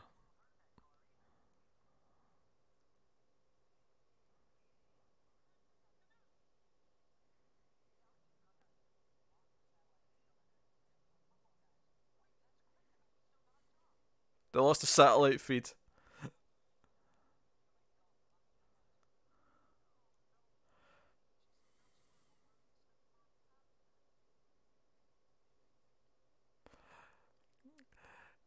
So they think their careers just went down the toilet because that interview was terrible, and then they got lucky and the satellite feed, because it was a live interview apparently, went down, so no one saw it.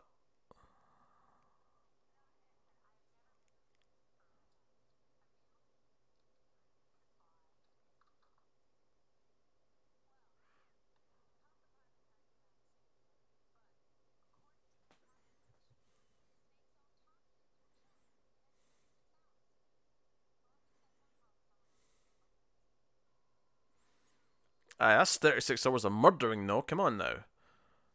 Come on now, ladies.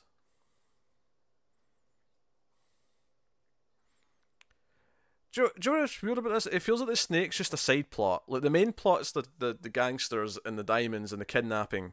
That's the main plot, I think. I think.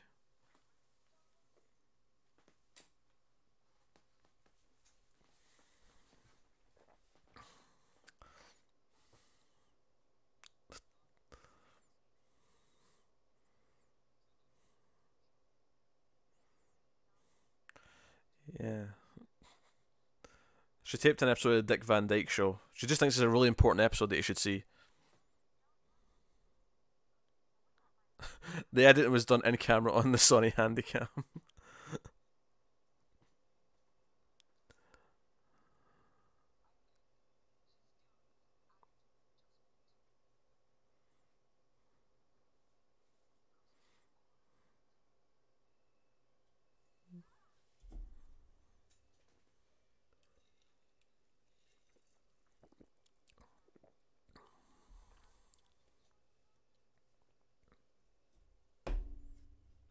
Oh yes, we started the movie with these lovebirds. This is the romance that we're invested in. We're invested in these two crazy kids making it work.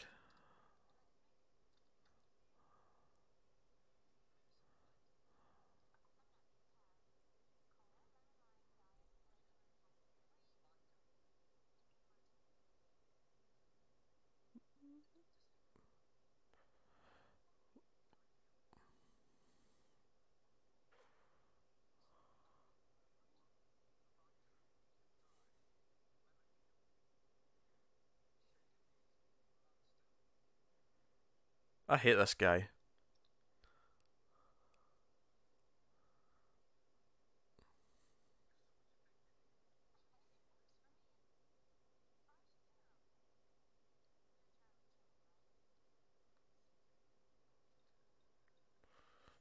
Oh, here we go. Nunchucks are back.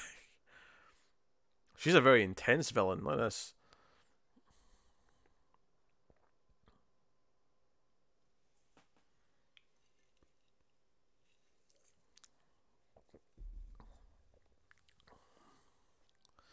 M. Night Shyamalan's Hard Ticket to Hawaii. There has been a lot of twists, to be fair. Hopefully, there's a shocking twist at the end.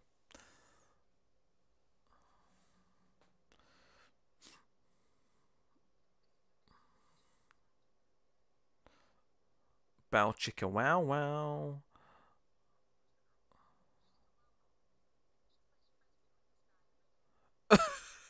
Now we're watching footage of the frisbee playing gun wielding maniac.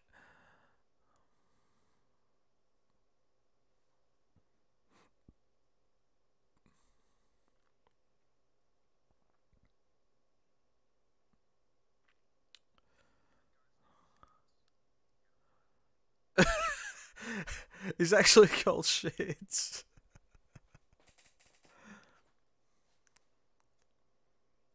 Hey, this tape is making me horny, baby. Take off my shirt because it's been more than 3 minutes since the last boobs. More boobs need to happen on camera. What? Suck the polish right off your toes? What did you just say? What? We get some weird fetishes now. All of a sudden, all my pull your finger jokes from last week are starting to feel really tame.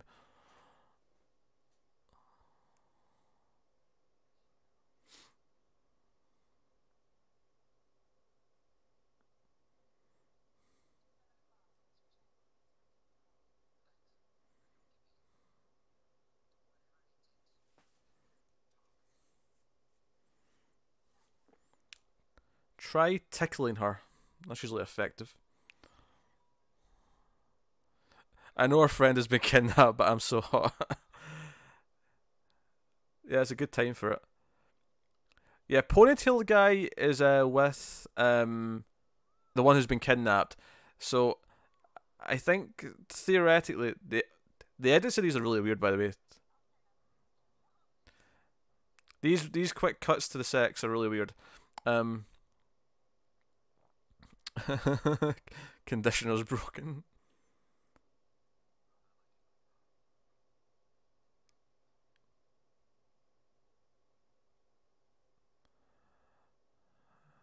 What the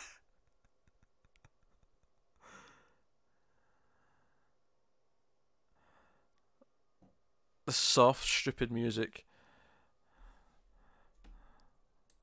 This is the IMDb of the DP.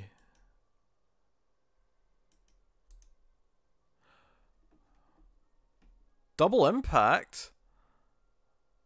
I've seen that movie. Well, he's been working for a long time.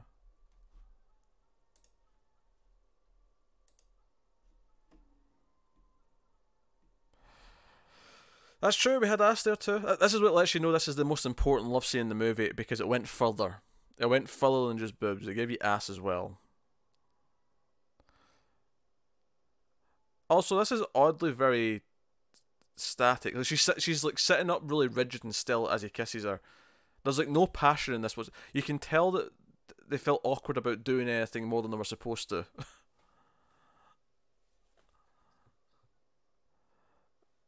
I shall sit here like a robot.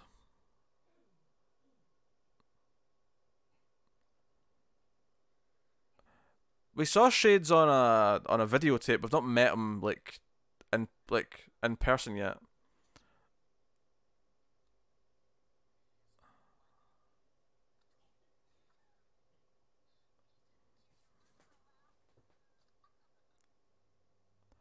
Giggles. Yeah, our friend's still been kidnapped, by the way. Maybe we should start forming a plan. Not only are we having sex and stuff and just passing time casually, we're laughing about it and joking about it and be like,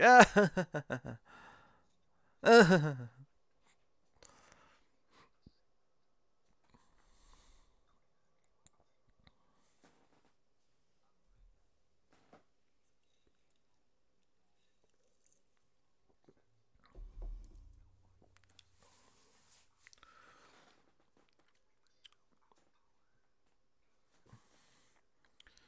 You're right, Rude Boy. There's a lot of overlap between elevator music and porn.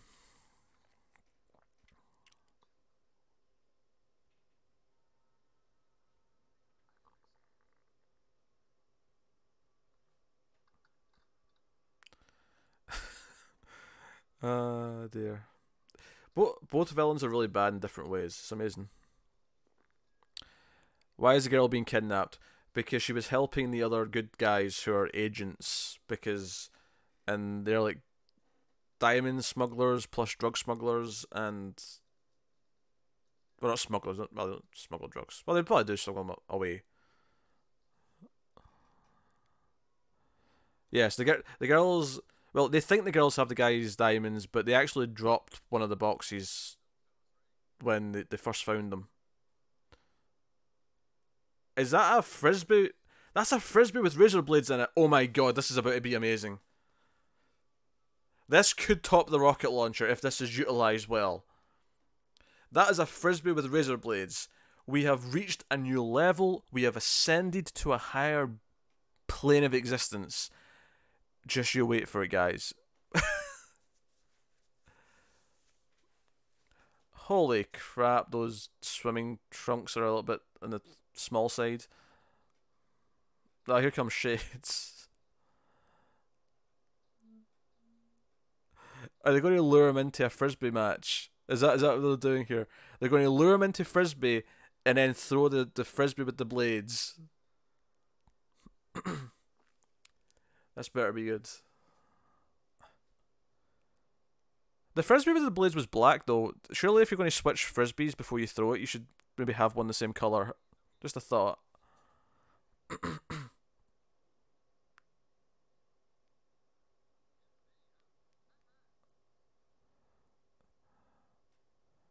I feel like in real life if you say, "Can I run along with you?"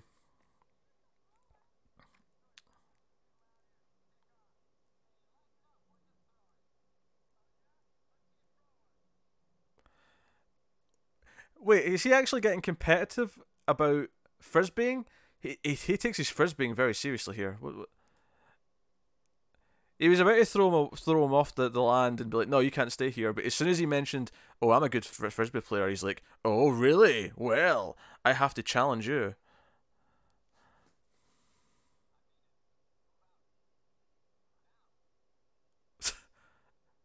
Leave, wench. I have serious dick measuring frisbee competition to happen.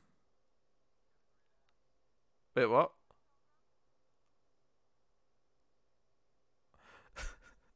What? Why did he have to tell her she has a great ass? What's going on? I'm confused. No worries, Sam. Thanks for showing up. I'll see you next time.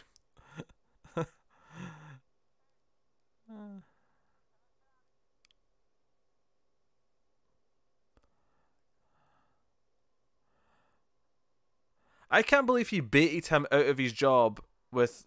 Oh dear. Oh. Yes. Yes.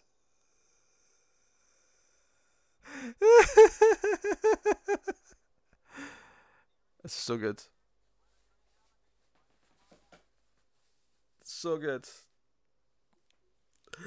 Oh. I still can't get over the fact that he baited him into, like, you know, standing down a little bit and relaxing because he dared challenge or tempted him into a frisbee game. Like, the guard is so into frisbees that got him out of his attention. I don't know. It's just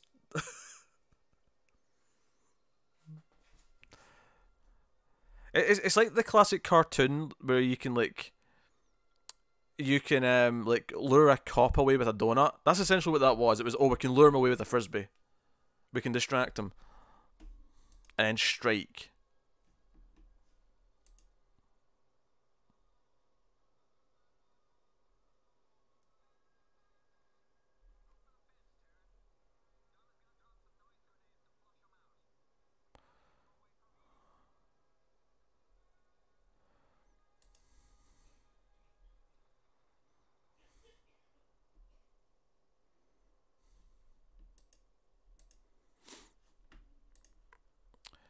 Oh, crazy. Oh, wait on. I've lost my chat window. There it is.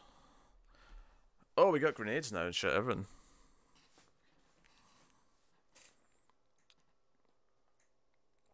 She's in a... What is that yellow thing? Is it a... It's not a paraglider, is it? Is it a paraglider? It was good, yeah, I agree. It wasn't as good as the rocket launcher. I was hoping it was going to take a head off. The fingers getting taken off was pretty good, though. Why don't they just use the razor frisbee on all the bad guys?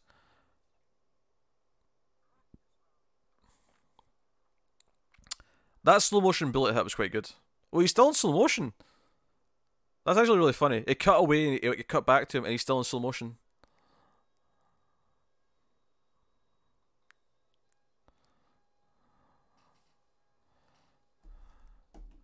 Are we in like the final big action scene now? Well, we got about 20 minutes. Yeah. We're getting there.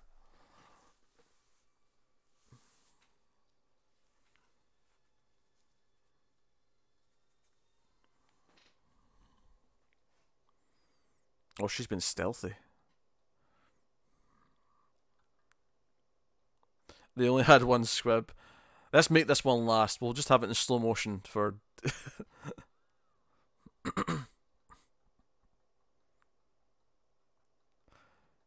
Does anyone else remember this movie used to be about a killer snake? Anyone else remember that?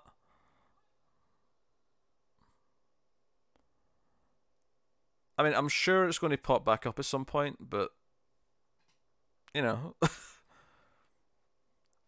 Also, look at that ridiculous rocket launcher.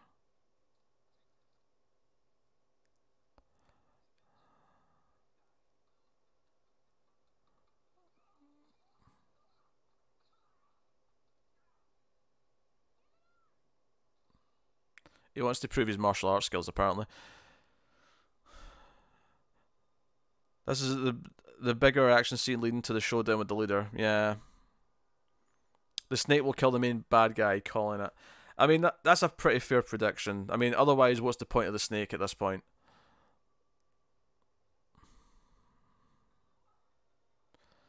You've never heard of this movie and you've seen everything. Oh, we'll find some obscure ones to watch, don't worry. The snake will turn out to be a woman in a small top.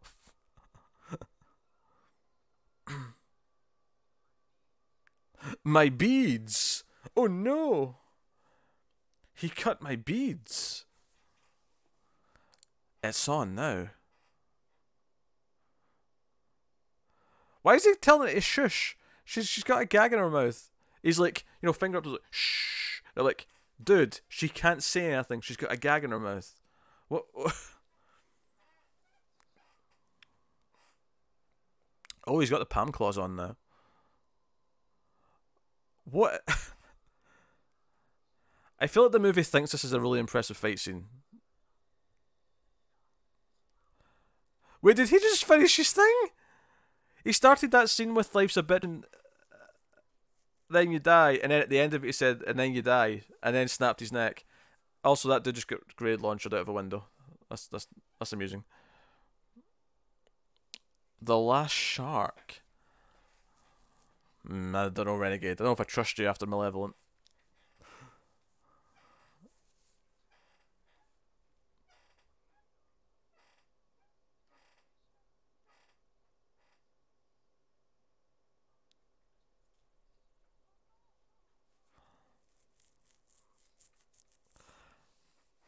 I'm not even sure what that joke was supposed to be.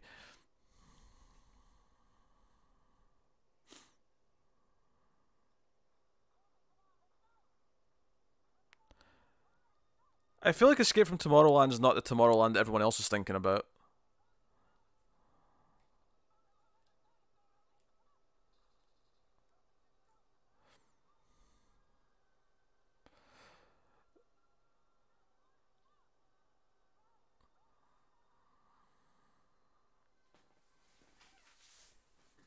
That rocket launcher's been passed around quite a bit. Why do they run so well in heels? Because they're experienced agents of the law. That's why they run so well in heels.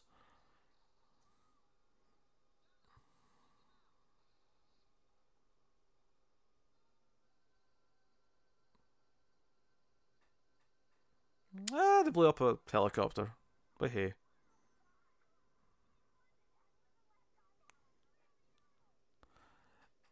That was really gnarly.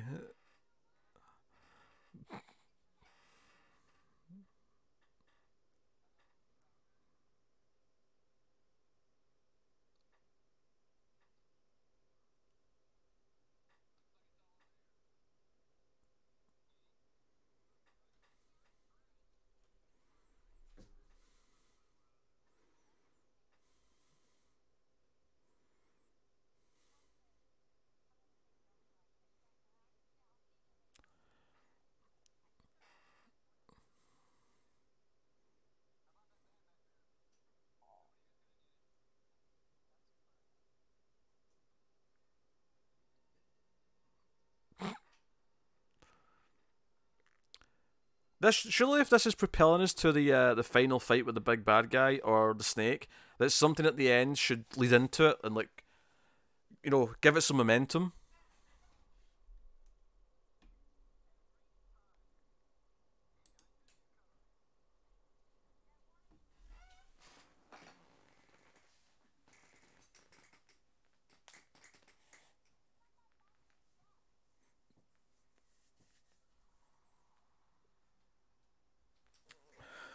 They forgot to get the bad guy.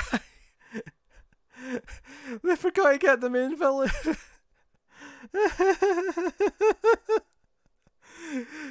They got halfway home and went, wait a minute, the main bad guy?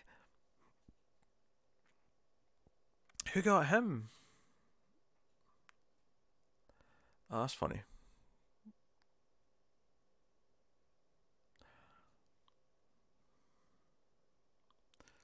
Gonna have a slow scene of the actress wiping herself down.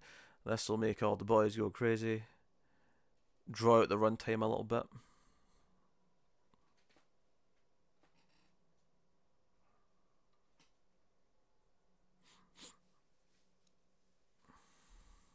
Oh, here he is. Why are they letting the guard down so much when they know he's still out there? Like, they've literally got him back and she's like, I'm going to pamper myself.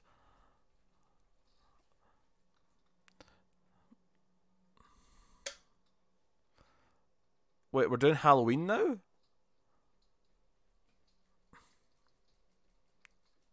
Except Michael actually got through the closet in a reasonable time frame.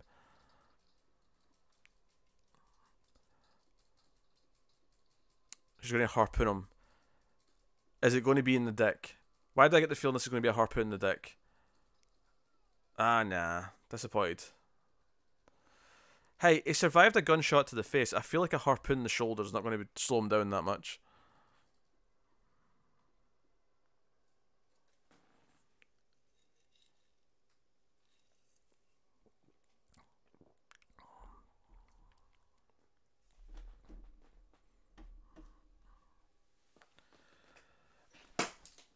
Oofed.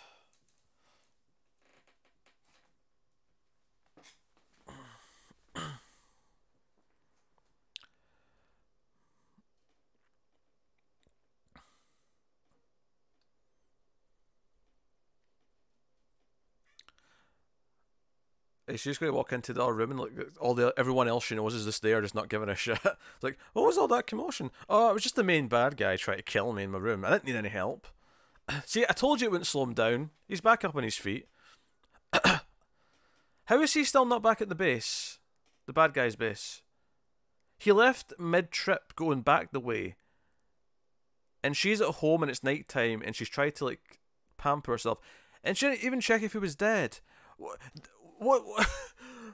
No characters are doing anything to make any sense. He's just standing to be... Of course he's coming after you still. Oh, this is a struggle for the ages. She has the ever popular underboob mini top.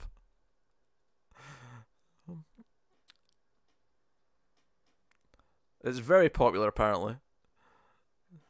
Jeez.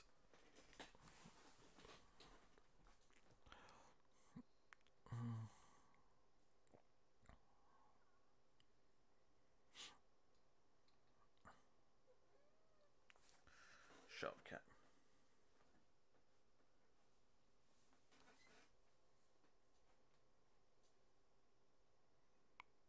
She just needed to stop. Isis off her chest. The premise of this movie is does not have to prefrontal cortex to think things out. There is no thought going into any of this. This is maddening. I feel like when they got to this part of the movie, they didn't have a script for it. They just started doing things on set and just hope for the best. He's starting to turn into the Terminator.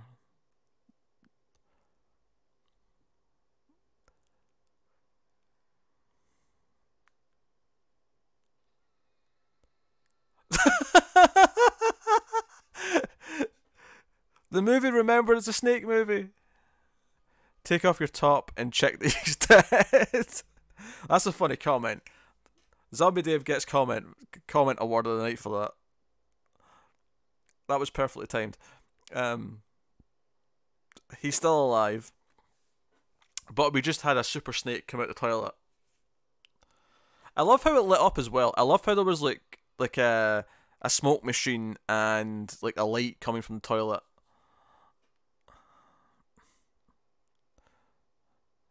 Firearms couldn't do it. Harpoons couldn't do it. Blades couldn't do it. But the toxic snake, who got toxic from cancerous rats.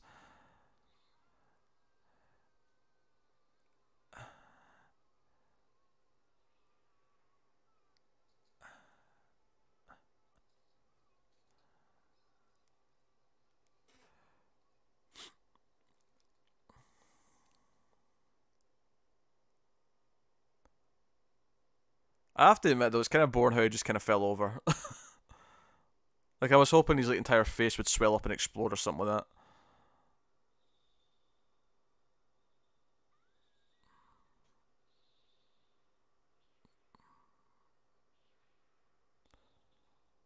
that.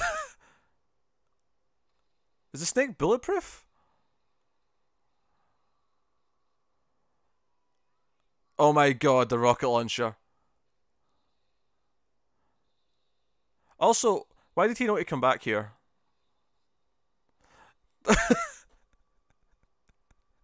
That was a much smaller explosion than it should have been.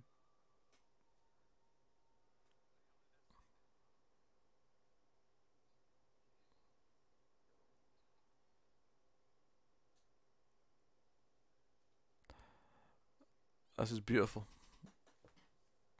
Just when you thought it was safe to take a pee. Oh dear. Alright. Okay, that rescued the ending. There's basically three standout scenes. There's the skateboard blow up doll / rocket launcher scene. There's the frisbee blade, and then there's the rocket launcher with the snake and the snake coming out of the toilet. Who's testing out our brass knuckles?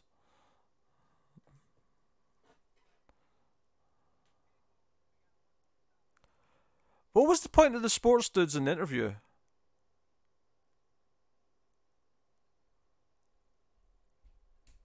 Like, where did that go? No one get killed from that.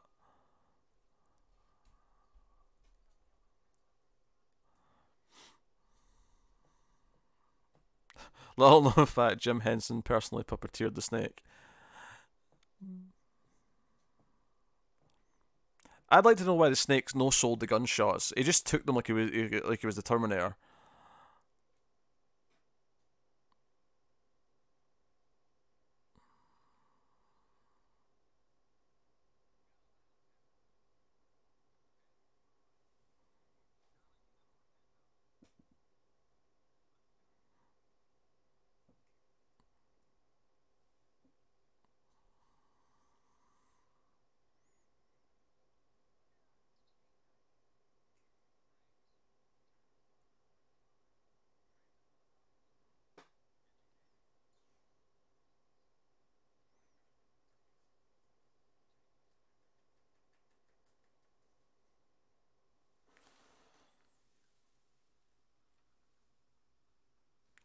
This guy's shirt might be too small. Just pointing that out. Oh, nunchucks.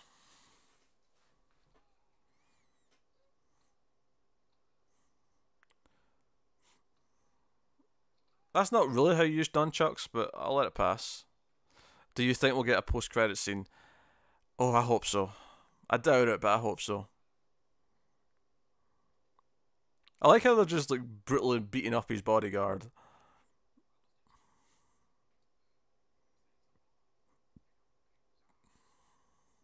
In a pig's ass.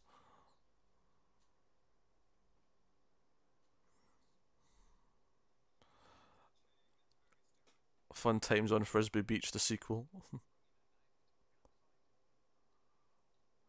Is he going to do the thing where he like swipes it around and blocks all the bullets? No. Oh shit. Hello, dummy.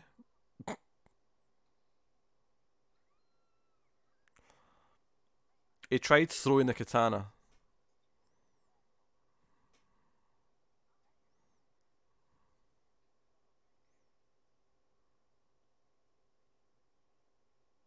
Ah, that katana should have went through one of them.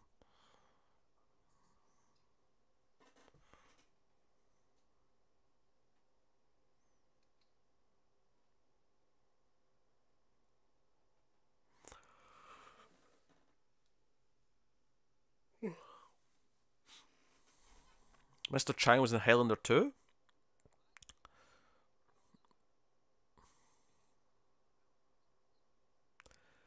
So I'm not sure. Who do these people work for? Literally all we've heard all movie is the agency.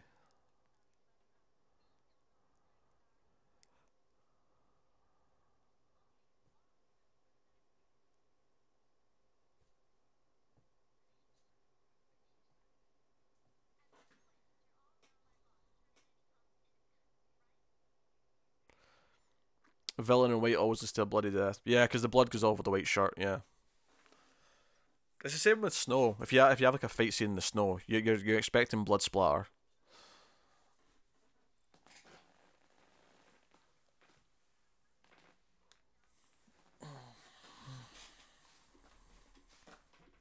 Interpol, maybe.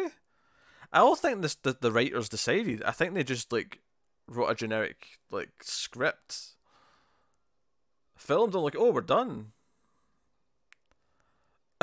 Back to boobs.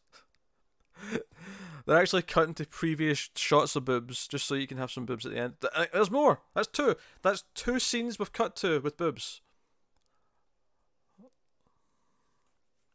Man boobs. Okay.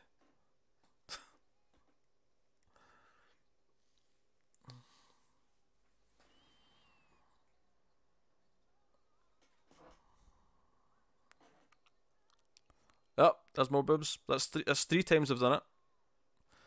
They're not even trying to hide their shamelessness.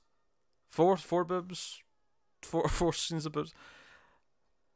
They're actually cutting back to all the sleaziest bits. This is amazing. No shame. Also bad special effects. Also that.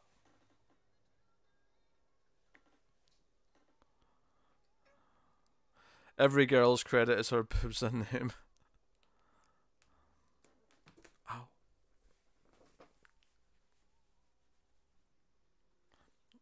Oh, skateboarder did. I think that was a new shot, actually.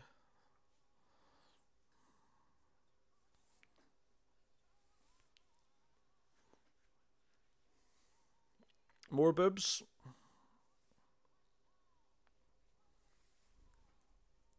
Hey, cat. What are you doing?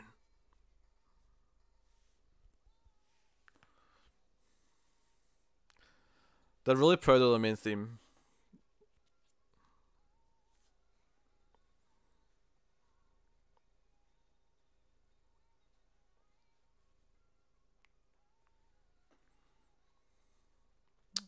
Cross another movie off your list. Yeah, I mean, you had to cross this off your list before you die. I mean, it's an important one.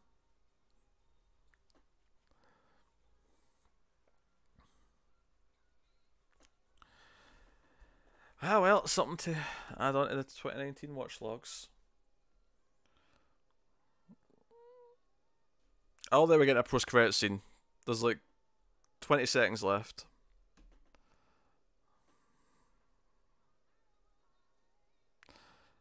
There should be a hard ticket to Hawaii reboot in the pipeline. That'd be a great idea, Zombie Dave.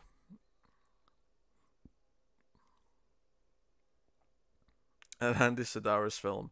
He's proud of this. He's proud of it. And there we have it. Hard ticket to Hawaii.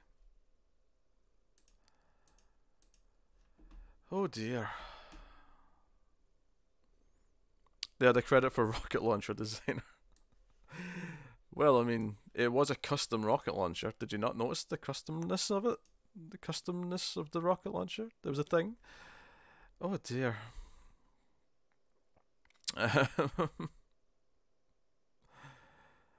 Oh, dear guys, dear. Well, that's been another late night stream. What should I be telling you guys before we wrap up? Also, what are all these notifications? I'm getting notifications. This is what happens when you get sucked into a movie like Hard Ticket to Hawaii.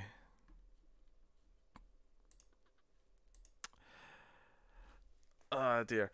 Yeah, so important to note that next week the late night stream will not be Tuesday, it'll be Wednesday. Next week the late night stream will be Wednesday. The regular one will still be Monday, 8 PM UK, 3 PM Eastern, 1 PM noon Pacific on a Monday. The late stream will be again 4 AM UK, 11 PM Eastern, 8 PM Pacific on Wednesday night next week. Cindy, I gotta say, I was more offended by the quality of the jokes than the amount of boobs. There was some really bad jokes in there. There was some really bad jokes in there. The life's a bitch and then you die, and then he says the and you die again at the end was particularly cringeworthy. Yeah, not very good, not very good. We'll have to do Shark Attack 3 at some point, with starring John Barrowman. I hear that's a gem. No idea if that's readily available, admittedly.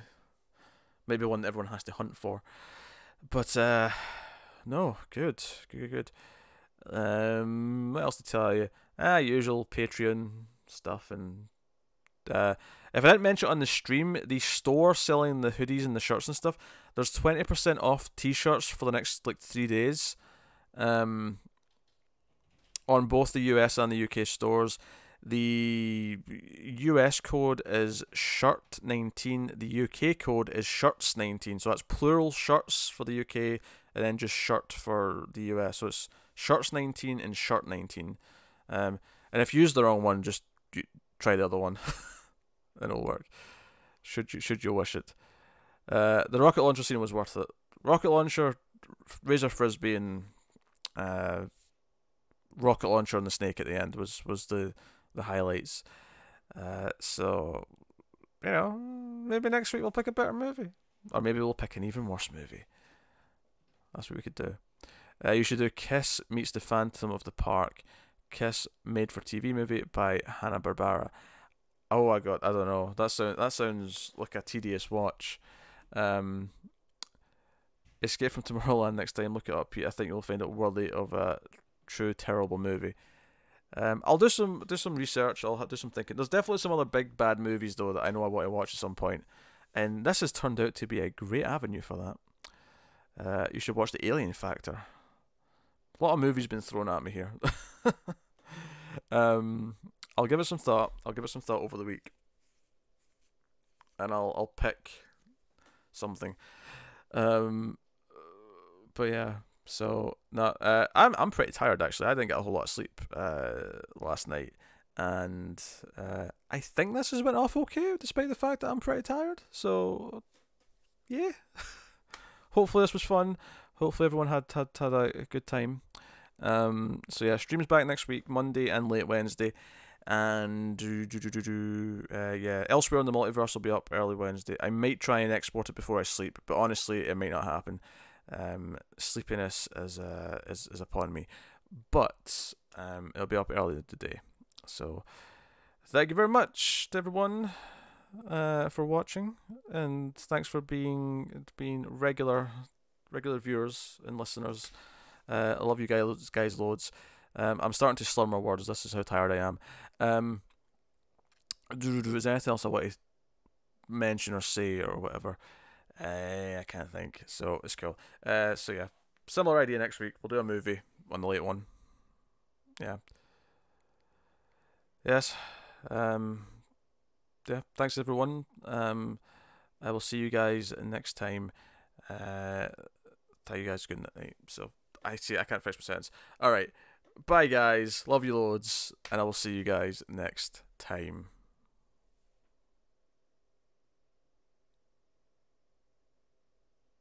Okay, seriously, bye guys.